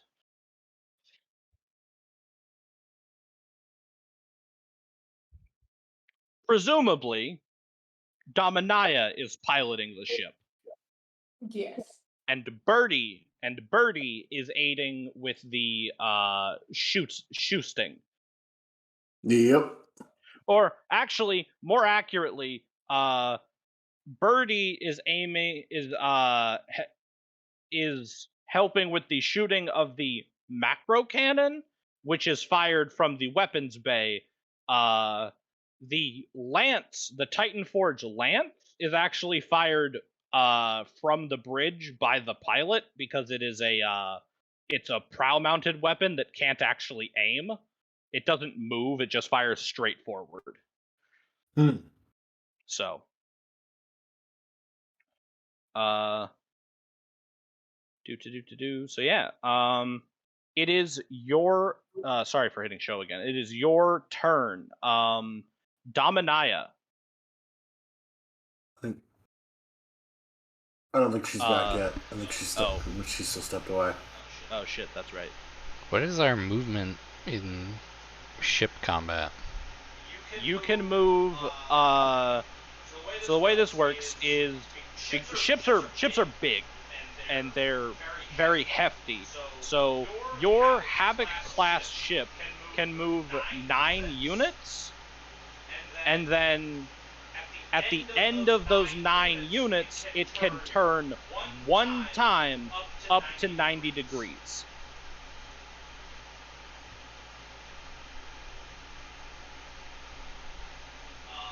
If you want to turn before you move or during your move, you have to make an adjust bearing check. Hi, Daisy.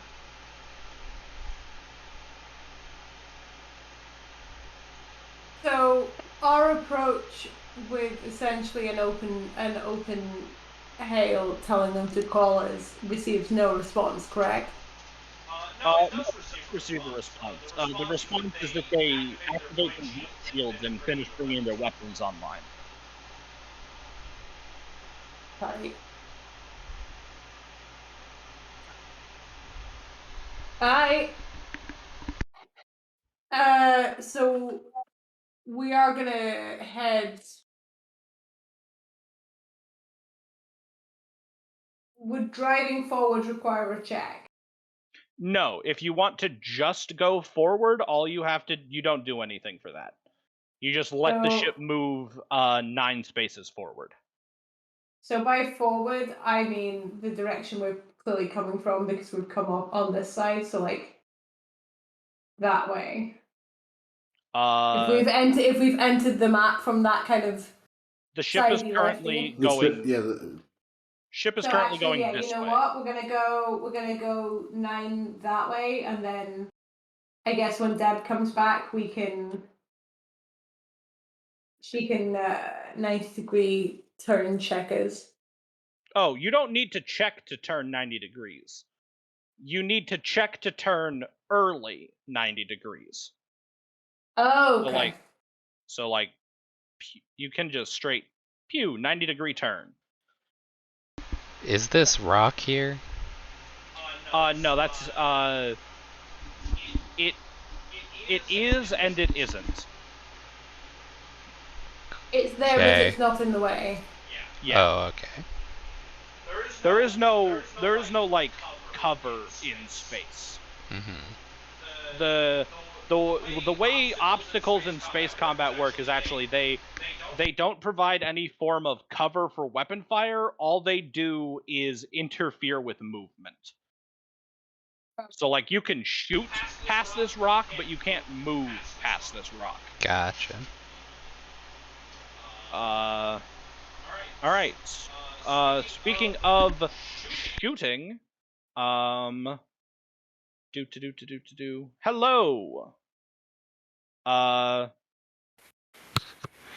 Hello. Hi. So, before we move on, because I don't know how I didn't realize it. I didn't realize you weren't here. As the pilot, you have access to these actions one of them each turn if you would like to use them. Adjust bearing lets you turn earlier than normal, because normally you can only turn at the end of a movement. Adjust speed lets you adjust your speed. You can combine them both to turn and slow down or speed up. Come to heading lets you make 2 turns in 1 round. Disengage is how you leave a fight. And evasive maneuvers gives the enemy penalties to shoot you.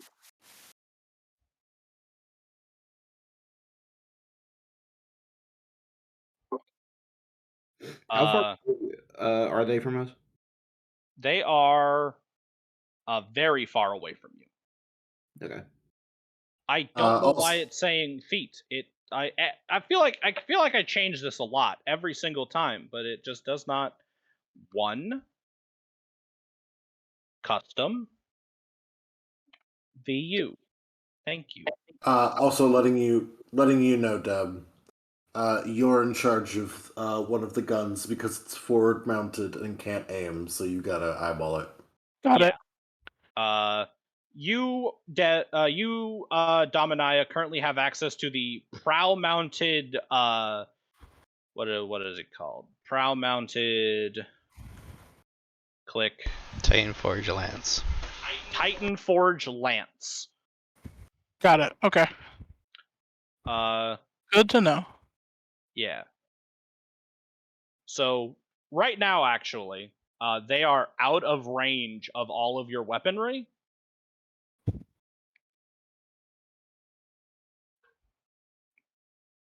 Oh, our range is 6. So the way range works in space combat is 6 is the optimal range for your weapons, and then you can shoot out to 12, but you take a penalty.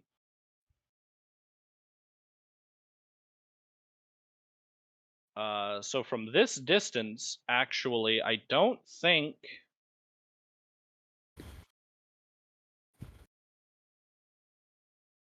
Not much we can do from here. Yeah. Nope. Once does that get closer or we get closer? Yeah. Oh, thank you, Daisy. All right. Actually, I guess we'll just have them move. They've got.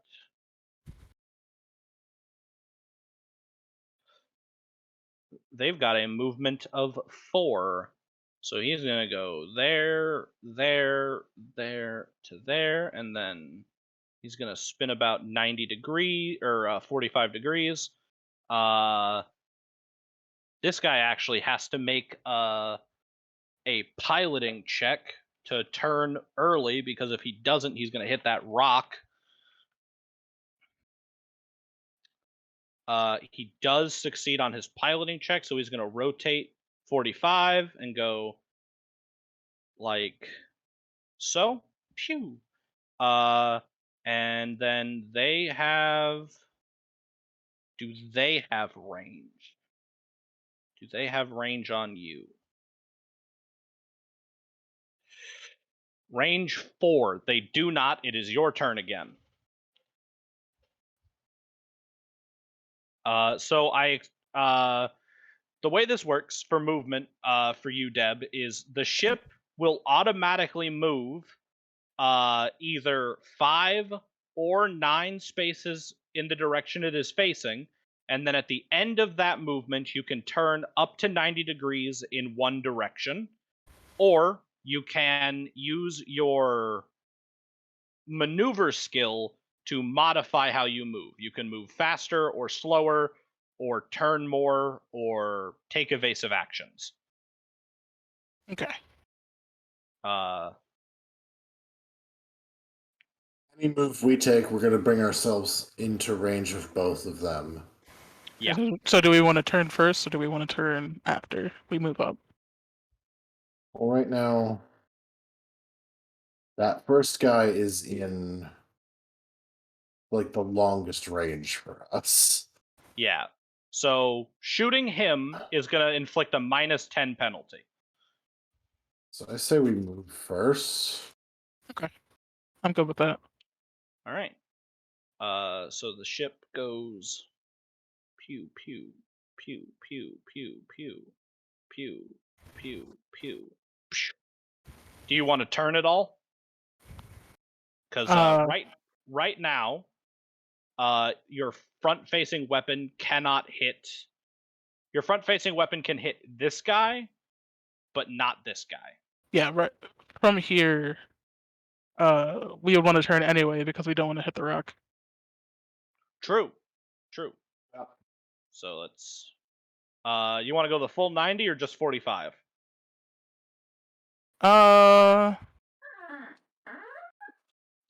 45 would give you the best shot, the best angle for shooting. 45. All right. Alrighty. I guess first we will do. Which weapon do you want to fire first? The lance or the thunder or the macro cannon?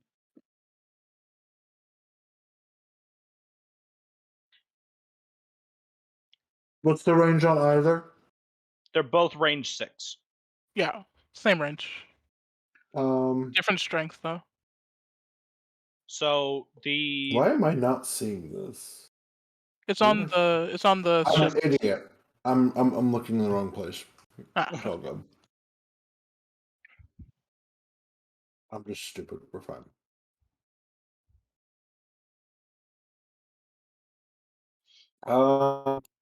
Doesn't matter. Dealer's choice.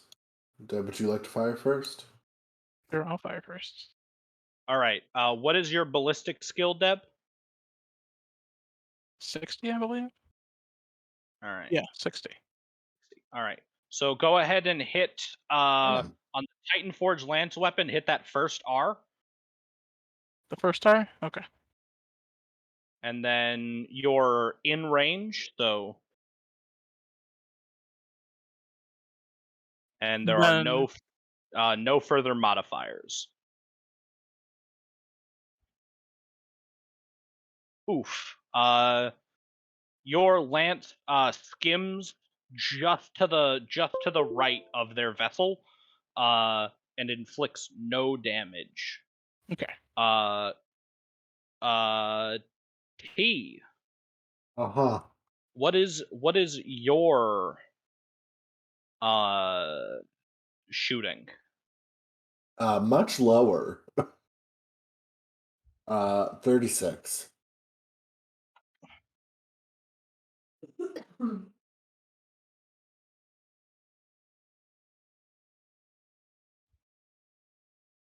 Yeah, so go ahead and hit the R on the macro cannon for me. All right, they're in range. They're in range. No modifier.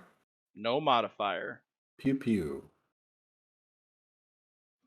No, not quite. You send a hail of macro cannon fire their way, and they well, can't say they elegantly dodge because ships this size don't do anything elegantly. But you shoot wide. Now we get to the other stuff. The rest of the crew is allowed to take the extended actions.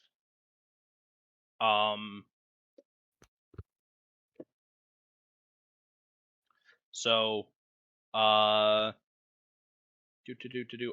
which one of these would actually be useful?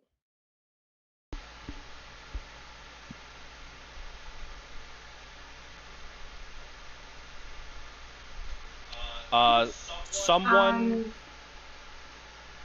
What? I was gonna say, I feel like I should go ahead and hail them specifically. Sure. I mean, if you want, hail the enemy. Mm-hmm. Which ship? Do they look from our preliminary scans and whatnot identical, or is there clearly one which is better? They look pretty identical. They're now that you're this close, based on scans, they're modified mining vessels. They're pretty run down, and they have substandard equipment. So yeah, I'm gonna have comms pick one, and I'm gonna hail them. Excellent. Go ahead and roll an interaction skill. Sure, whichever- boss. Charm, coercion, intimidate, whichever one you're trying to do. Charm. No modifier. You're in a bigger ship than them, and they're starting to realize that you're better armed than they thought you were. So take a plus 10.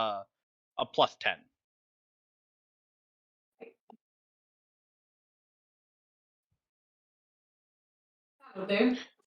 Yeah. Are you just like trying to get him to leave, or? No, I'm gonna open the frequency. Open the frequency. And I'm going to suggest that parley is in their best interest. Yeah, well, with 3 degrees of success, I think you fired all your shots at this first ship, so I think this ship is actually going to power down. Excellent choice. He does not want this fight anymore.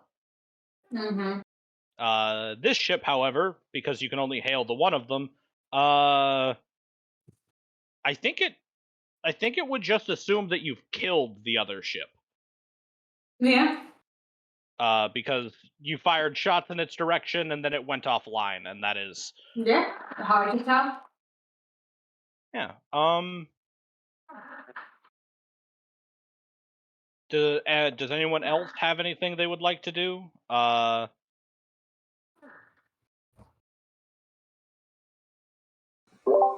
that I can think of, because my job is once we board doing that, right? You could go and board them.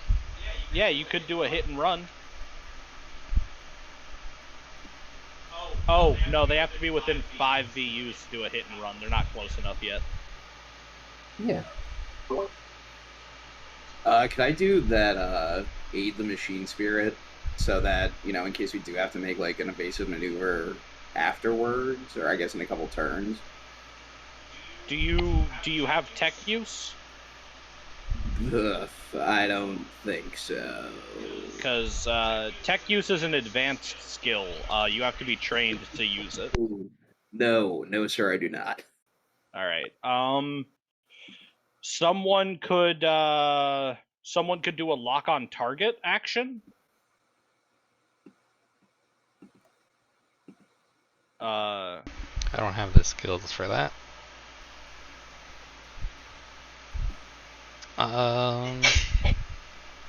Does no one have? Do you not? I Is could. that Actions, with the red X on that? Is that one? What? What's up with that one with the red X on it?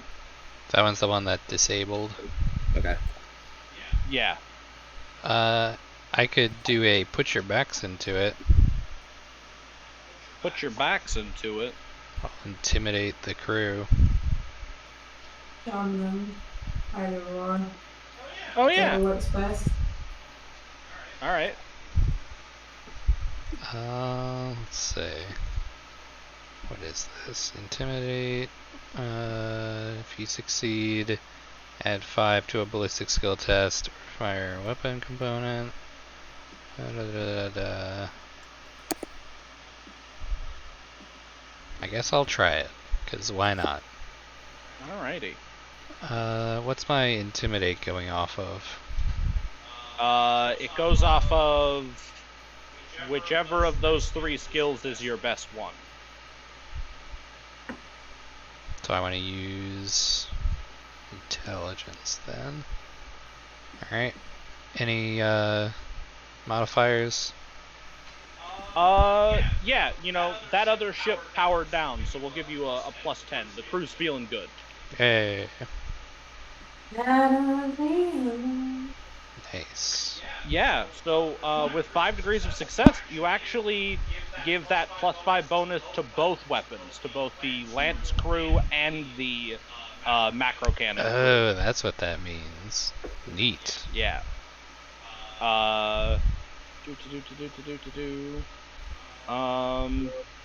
Rob, are any of your psychic powers helpful right now for this?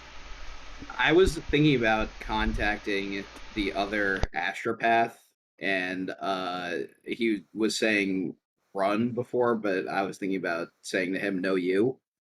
I'm gonna try to connect with them.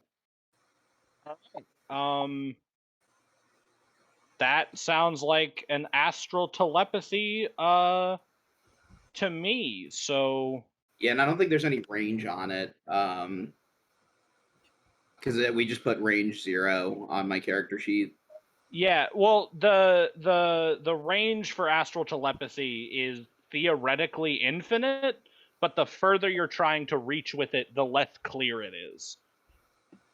But this person, it was faint before, so I'd imagine that it's a little bit better now. Well, that's the thing, is this is also based on what you could feel. It was faint, not necessarily because of the distance, but because that this person is not a very powerful psyker. Okay. But yeah, so go ahead and give me a willpower test. So how would I go about doing that? You just click the big willpower button. Thank you. No modifier? No modifiers. All right. I was gonna say a thing before we got to that because there was something I missed. Are you making this test at your So the way this works is before you roll, you decide whether you're making it at fettered rank, which is half your psi rating, unfettered, which is your base psi rating, or if you're pushing yourself, which can give you up to +3 to your psi rating. I'm gonna do it. I mean, I'm not doing much else, so I'm gonna try to push myself. Cool. So just gonna make sure we didn't roll psychic ability. You didn't fuck up, so you don't get a psychic phenomenon. But pushing your damn. But pushing yourself, are you pushing yourself to a full +3? Yeah. Cool. You reach out with your telepathy to tell what you're just saying. You're just telling this guy, just know you should leave. Well, yeah, I was gonna say, you know, in like a guttural voice, you should be the ones who leave.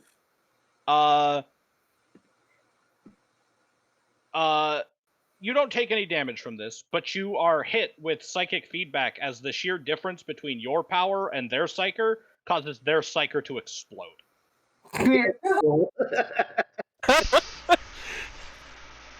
Oh, whoops. I mean, that's like the what is it, the scene out of like when Dr. Manhattan is like pointing at the guy and just explodes him. No, you. As good thing you weren't trying to make friends. As the navigator, do I feel that? No, but you do see it. The dark green aura like spreads out in a straight line from Vantrix out into the black of space, and then when it comes back, it's tinged red. I glance over to Vantrix. I look directly at the navigator. Was that your intent? Oops. Oops. All right. Who? Birdie shot. Dom Yep. flew. Navigator did something. Captain did something. Vantrix did something. Claude. Before we move to the next round, is there anything you'd like to do? Not that I can think of. Excellent. All right. It is his turn. He's gonna go 1, 2, 3, 4, and then he's gonna flip 90 degrees. He is at long range, so he's gonna take a -10 to his checks. So he's gonna shoot at you with one cannon, and he's gotta hit a 20. He's gonna shoot at you with his second cannon, and he's gotta hit a 20. He hits.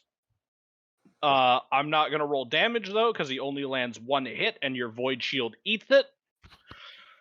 The way void shields work is they absorb the first hit from every volley of attacks that a ship sends at you. And that's every ship. So like they recharge in between ships shooting at you. Nice. So if an enemy only ever lands a single hit, then you just don't take damage. Okay. And now it is your turn again.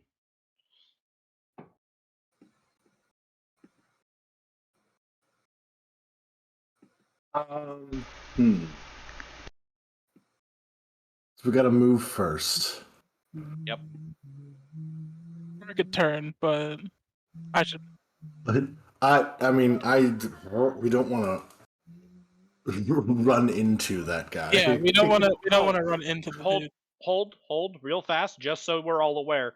A void unit is an astronomical amount of distance, like akin to roughly 1,000 kilometers across. So You're we not could gonna hit occupy him. the same space. You can absolutely be in the same space and still Okay. be far enough away from each other you can't even see each other. Cool. Fair Okay. enough. Yeah, I say head straight for him. Okay. Do we move up to? Birdie has ideas here. So the way this works is you Dominaria essentially chooses the speed, and the options for movement are half speed or full speed. So 5 or 9.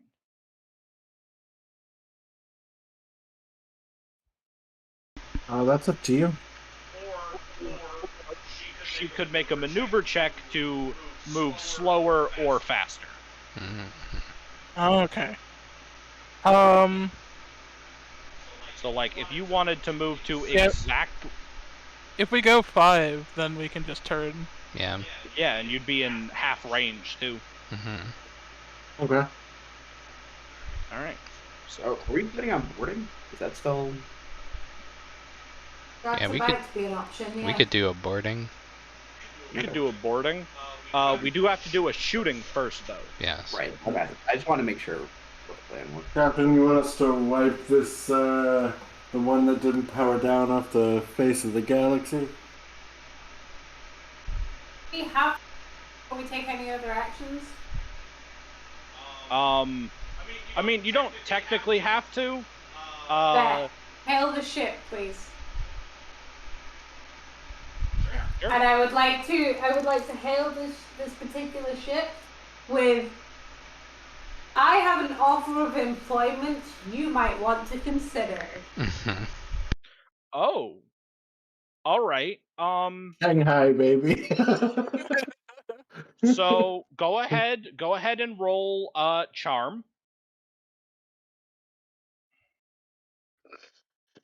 Hmm? Yeah. Modifier or no? No modifier on this one.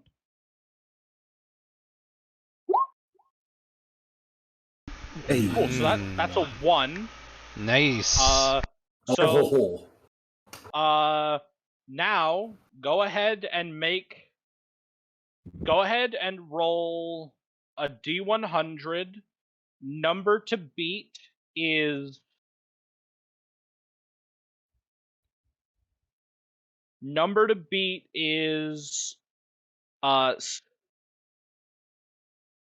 79. Yeah, Let's go. congratulations. You have an extra ship. Hell yeah. Just gonna jump on the comm and go, everyone all together, hoorah! Hoorah. What are we gonna do with the one that powered down? Oh, you guys. Mhm. Oh no, go ahead. No, what were you saying? Well, I was gonna say, technically speaking, when it powered down, you lost track of it because Okay. just because it's powered down, I should have been moving it. Just because it's powered down doesn't mean it stopped moving, because that's not how momentum works. So it's actually should be like over here Somewhere. and without power to it, you can't pick it up on scanners. Fair That's enough. fine. Once that makes it clear, just for shits and giggles, while it's still within range, I'ma hail that fucker too. They don't have any power.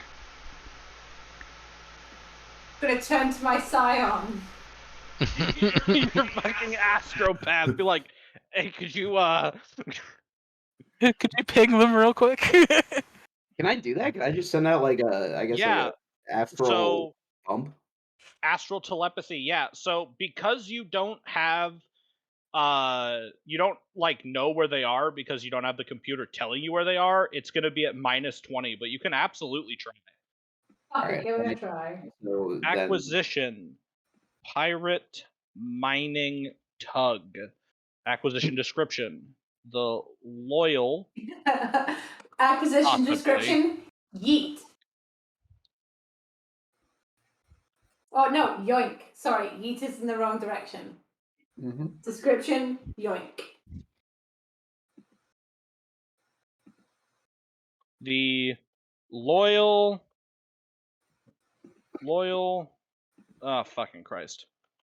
A pirate modified vessel complete with crew. Pew. Yeah, I'm gonna have my my astropath ping the fuck out of that other vessel. Cool. So We've yeah, been Rob. trying to reach you. I'm about to Yeah. pass extended warranty. I'm gonna squint my eyes on this one and do it as like Yeah. softly as possible so that I don't like blow any of them up again. The navigator like touches your arm and is like, gently this time, please. Gently this time, please. Just nod All my right, head. yeah. So willpower with -20. Oh They're- boy. They're gone.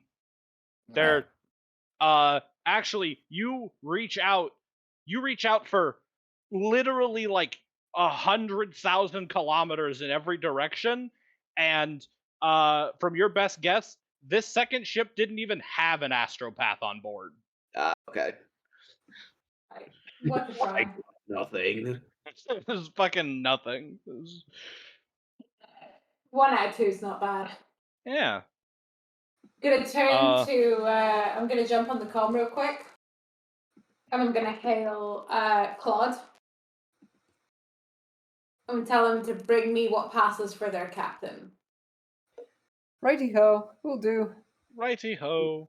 And then Yeah, I'm gonna hail Bertie and have him escort Claude and the You got it. Yeah, so it takes like 20 minutes for the boarding vessel to fly over and back. And they come back with this like kind of scruffy looking older human. He's dressed not like a rogue trader, but like someone's idea of a rogue trader. Oh, so like Claude. Worse than Claude, even. Oh, God. I have them bring him to the good meeting suite. The good meetings. Okay. The okay. good meeting suite. Shit. He steps into the room with Claude and Bertrand behind him, and he looks around at this opulent room, and you sitting in this like, it's basically like it's like a plush throne, and he sweats. Oh. Captain, do you want us to go and get a towel to lay underneath him? This is already getting disgusting. Don't be so ungracious. The captain is well within his rights to sweat. Please do. And she looks him up and down, goes, sit. He sits in the chair. He's very stiff, like straight back, hands on his thighs, like kind of rubbing his palms to keep them dry. He looks terrified. Been quite a day for you. Yeah, it's definitely been something. Now, congratulations on your inauguration as part of our fleet. We will see to a proper induction shortly, of course. You understand. It's a moment to fully arrange the training schedule of someone who could have been dead. Never happy accidents, such as they are. Time for you to debrief your new captain on exactly what it was you were doing out here in the first place. Begin now. Well, my crew, which is to say your crew now, Excellent. Working out well so far. heard a rumor about 2 days back that the orcs in this area had left in a hurry. And that they'd left behind some salvage that they were picking at. And I thought that we could make some easy money. Perfectly reasonable deduction. I applaud you on your thinking. Thank you. Thank you, Captain. Now, would you like to make some hard money?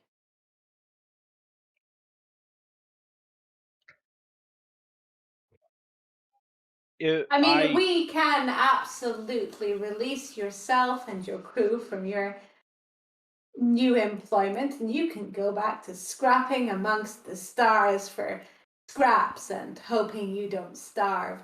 Or you can stay, and we can do great and terrible things together. Make a fuck ton of money. I think I'd like to stay. You are a wise man. Now, did you have any information on where the orcs went?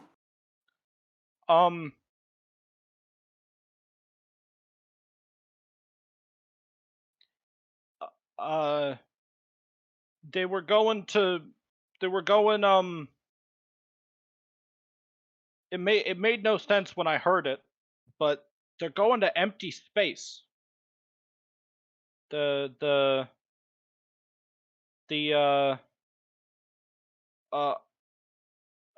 to the rumors, is they were going nowhere. You know, they were moving over to some empty space in between the two warp storms. Gonna tap her bead and summon the navigator. She's probably pretty close by. She's probably not far, but like just for the show of it, rather than her stumbling through the door because she heard something navigate-y. Mm-hmm. Gives it a few minutes and then comes in. What have we learned, Captain? Get out your map. Summon, open your map. And this fine sub-captain here is going to point you to the empty space the orcs have headed to. Okay. She brings up a, I don't know if it's 3-dimensional or 2-dimensional, but probably has something like in her wrist brace that can project. It's like, please point.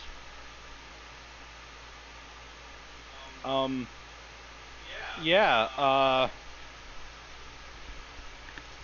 one sec. Oh my fucking god. Roll 20, work properly.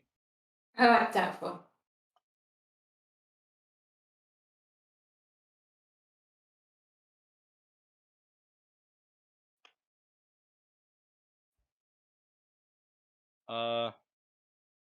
Yeah, they were going, to right here, and he points to a bit of open space in between Footfall and the temple. Okay. Interesting. And like I said, they left about 2 days ago. They should still be in the warp right now. I don't How expect. do you know where they were going? Oh. Well, my astropath, he wasn't particularly good at telepathy, but he could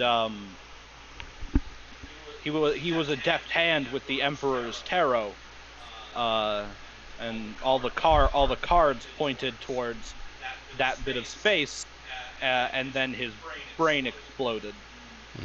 That does happen with the astropath, I find.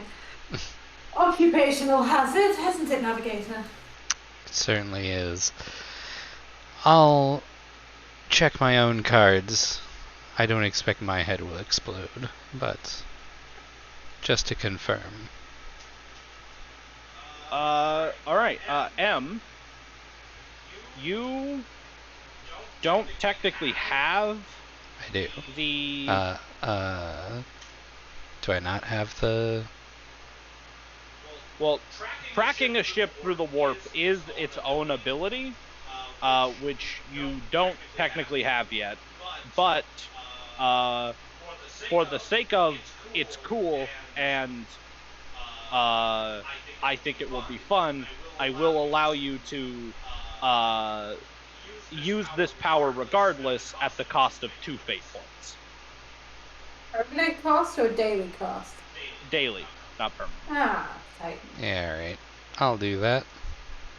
Actually, would this be better suited for our astropath's talents? Mm-hmm. No. Oh, okay. Right now, your astropath can do, I believe, 3 things. Correct me if I'm wrong, Windows have Vantrix. explode. Correct me if I'm wrong, Vantrix. The things you can do are read minds across vast distances, and also steal people's memories and terrify them. Yeah, that's a good summation of it. Now, if you want your astropath to reach into this man's brain hole, gather some deep information, that's fully within his capabilities. I don't think we should scramble his brain immediately after employing him. Fair enough. I really like Yeah, it. no, she is. Vin is going to look at him and go, "It wouldn't be necessary to have you have a conversation with the astropath, would it? You have told us everything that you know." Yes, everything. I swear. And if anything occurs to you,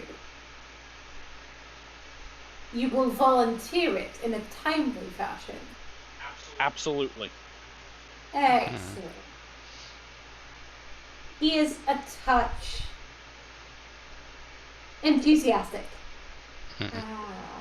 And she's gonna actually stand up, walk around, and flick something off his shoulder, and then look at her fingers and kind of wipe them on actually the arm of his jacket and go, it's a touch unfortunate, actually. Sorry about that. Anyway, about your business, Captain. Sub-Captain. Actually, so having acquired a second ship and a captain under you, congratulations, Vin. Your rank is now Lord Captain.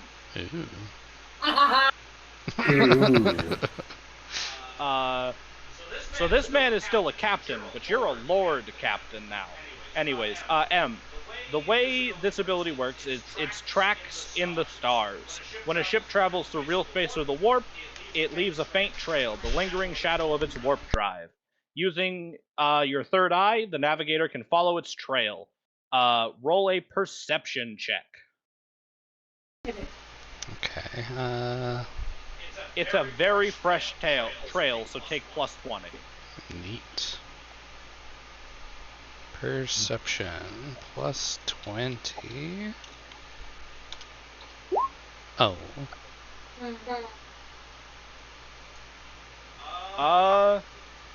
Well, you can definitely see the trail, and it is definitely going that way.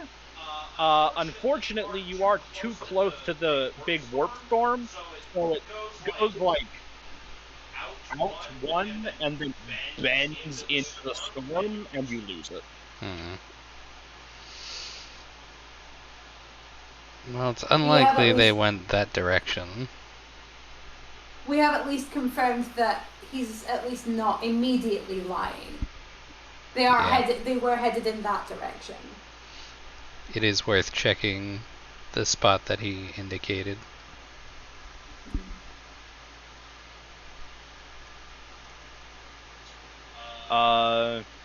You let him go, right? He's going back to his ship now?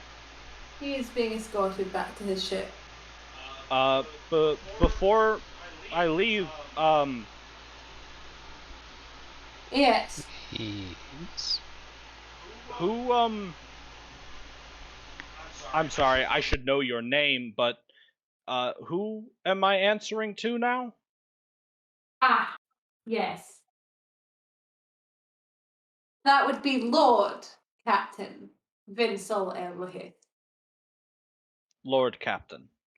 Do you want me to follow you, Lord Captain, or how small is their ship compared to ours? Their ship is the smallest classification of void ship. Can we shove it in the hold? No. Not that small. No. So let me go take a quick gander. Starships, hulls. They have a vagabond class merchant trader that has been retrofitted out for combat. It is it's about half the size of your ship. Okay. So it's still like a full 2 kilometers of spaceship. Now, would they have trouble getting through the warp? No, not at all. Okay. Would they need a separate check, or would they come under our check? They would fall under your check if they're Okay. within range of your warp drive. We can tether them to us, basically. Yeah. In which case, she's gonna go, oh, no. We are destined for great and terrible things. We're destined together. As you wish, Captain. Lord Captain. You learn very quickly. It will stand you in good stead. I will have my people issue your people with all of the appropriate training and contract. Cool.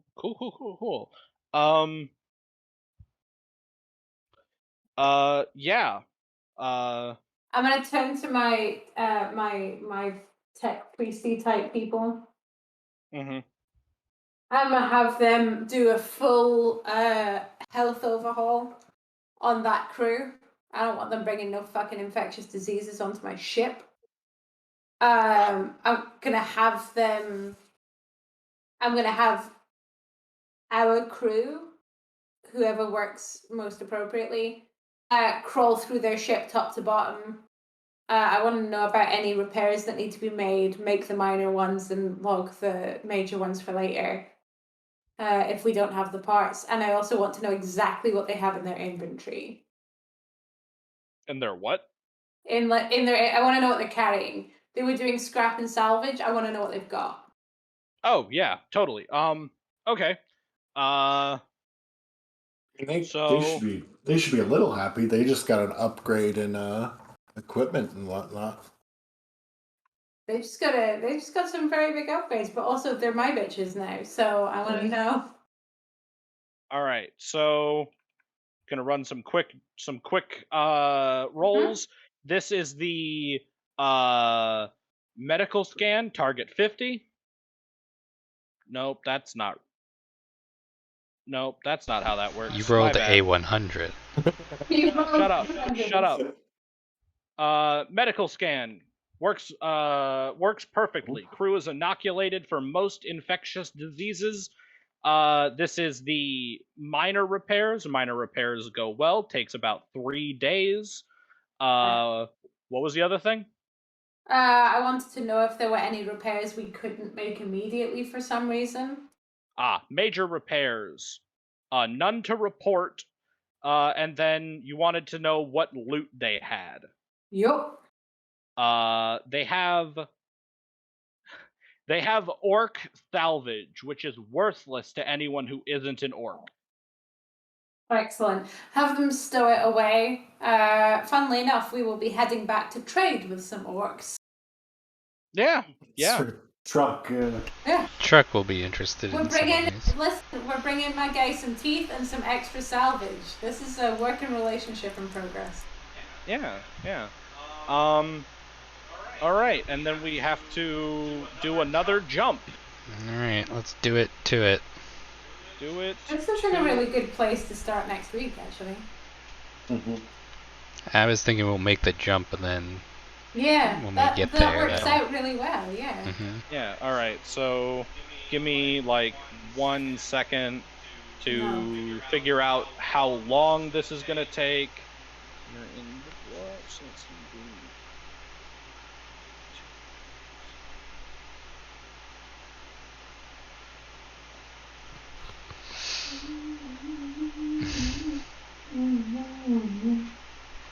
All right. So, doing another warp jump. Warp. Right. So, determining duration of passage complete. Navigator estimated to give me a navigation warp test with plus 10.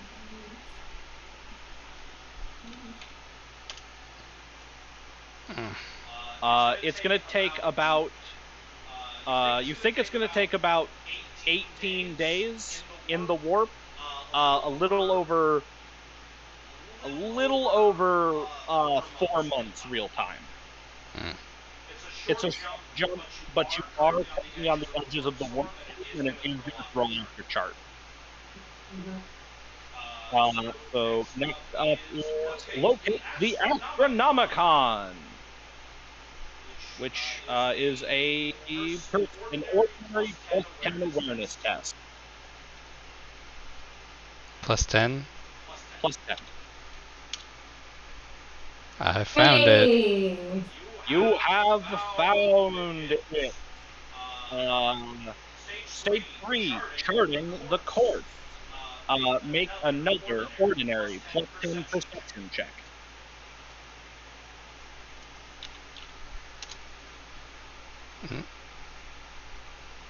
That was a close one. You've got the course charted out. Steering the vessel. So this is going to be another navigation warp test, but you have such a keen lock on the Astronomicon, you get plus 50. Dang. Oh, damn. Mm-hmm. All right.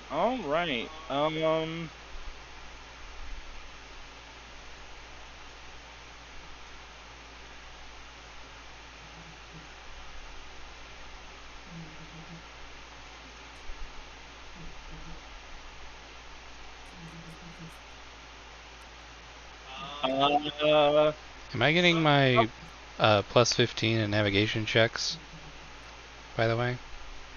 No, I actually forgot that that's a thing. Ooh.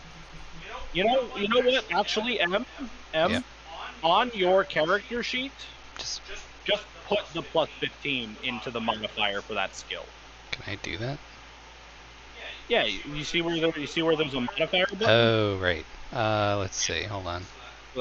So on your navigation warp, write 15 into the modifier. There we go. That's I totally better. forgot about that. Y'all have a fucking ship that loves being in the warp. My bad.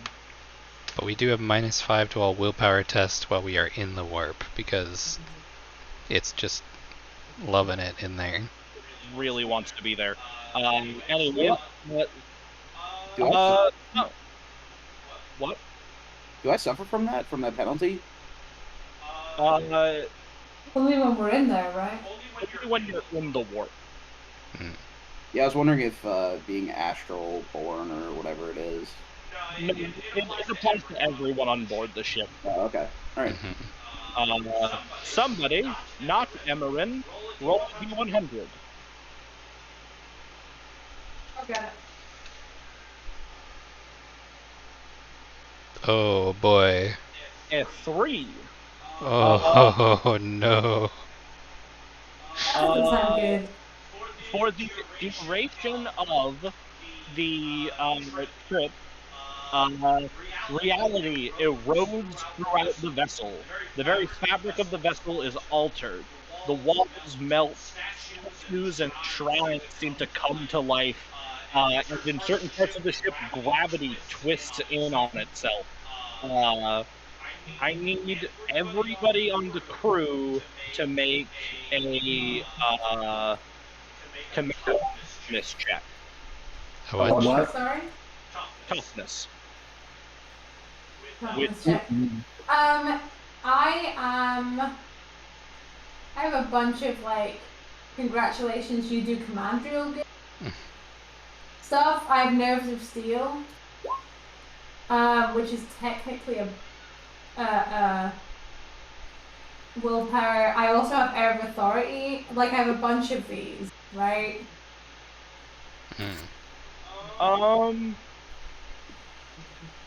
Would they be helpful? Yeah, you know what? Go ahead. Vin, before everyone else makes this check, Vin, go ahead and make I guess a command check to rally the crew through this terrible reality quake.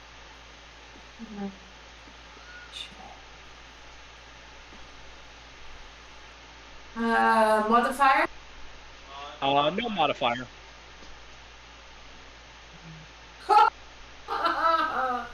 Alright. Everybody make a toughness check. -10. Is this pertaining to fear? No. Okay. -10? -10. This is fine. Oof, I'm not fine. I'm alright. Okay. Rob. Oof. Okay, so, damn it. Alright, so that's... We're missing, oh no, Club's up there. Yeah, 3 out, 3. Fine, it's fine. All right. So, oh shit. Okay. Vantrix. You take Vantrix and my boy Claude take 14 damage over the course of the week from the reality quake. Very cool. And Vin, you take 13. Okay. Given how long that happens for, how do we note that? So, let me look at a character sheet real fast. Because I have 9 hit points. Okay. Yeah, but that's in a day. That's not. Mm-hmm. So, you know what? That's fair. That's fair. We will go, divided over 7. I guess given the fact that you're on board the ship with access to some medical attention, we'll actually half that. So you each take, so Vantrix and Claude, you take 7 wounds, which are still there when you exit the warp, and Vin, you take 6 wounds, which are still there when you exit the warp. That was really bad. I have 2 hit points left. I also have 2 hit points left. Sorry, that one That got was- strange. And then you need to make a minus 20 perception test to exit the warp, Navigator. How much minus? Minus 20 20. What was I rolling? Perception? perception.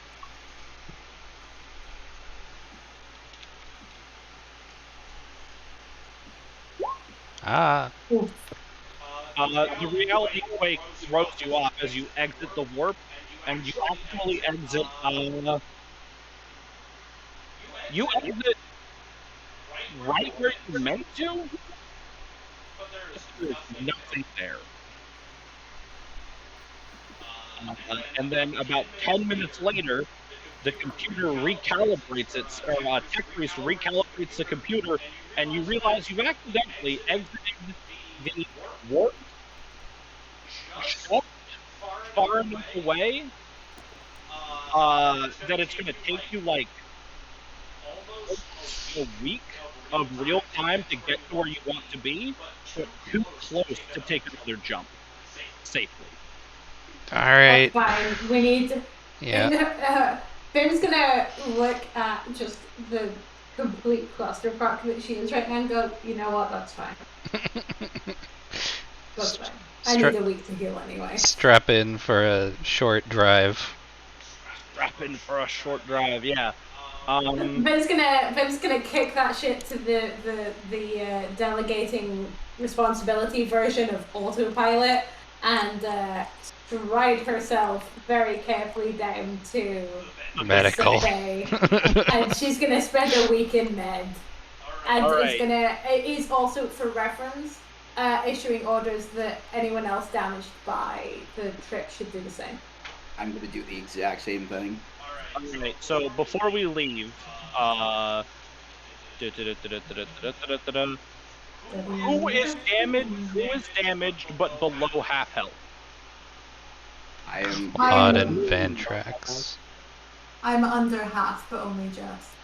Alright, so after a week in medical, you, Captain, will be on 0 wounds. The other 2 of you, Vantrix, how you have 6 wounds? I have 7. Yeah. Alright, so after a week of bed rest, you heal a number of wounds equal to your toughness bonus.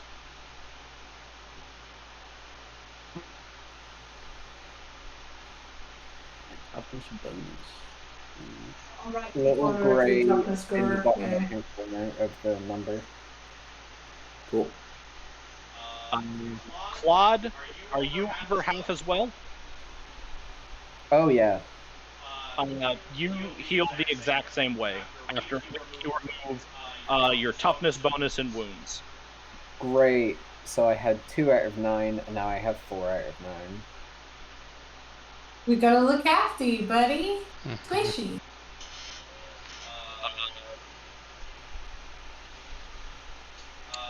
However, you both now are at below half damage, so you begin to heal faster. And by the time you reach your actual destination, I believe, how many wounds do you have left, Vantrix? How many wounds do I have left, or how many wounds do I have, or like currently on me? Currently on you. 4. All right. By the time, what about you, Claude? I currently have 5. All right. Claude, you will. What's your toughness bonus? My toughness bonus is 2. All right. Claude, you'll have 3 wounds. Vantrix, you will have 1. By the time you reach your actual destination. Neat. Yeah. I'm really fucking glad you biffed up that landing, friend. Otherwise, we could have been in some deep shit. It all works out. Hey. It's all part of the plan. On that note, you finally reach your destination, where you find the current border, an imperial dreadnought that has been heavily modified throughout its service time. And it is currently being swarmed by small orc vessels who are picking it apart. Goody. On scanners, you pick up the smaller vessels. You pick up only a single orc cruiser, but it is operating in low power mode, which essentially means that there is no one actually on that ship, and that most of the orc crew is actually aboard the Occurrence border at this moment. And that is where we will end for the week. Cool. Right. Cool. Right. I was imagining like it's like a Hello Kitty type of Band-Aid, but with Space Marines on it. Space Marines still have cat ears. Exactly. Hey, some of them do. Some of them. Cat Ear Space Marines 40k. I'm pretty sure someone made an army like this. I mean, there's like Space Wolf helmets that are just like literal That's true. helmets that have ears on them. It looks like this. Here, I got a picture. Yeah, I just googled it. I was just, Yeah, that's exactly what All right.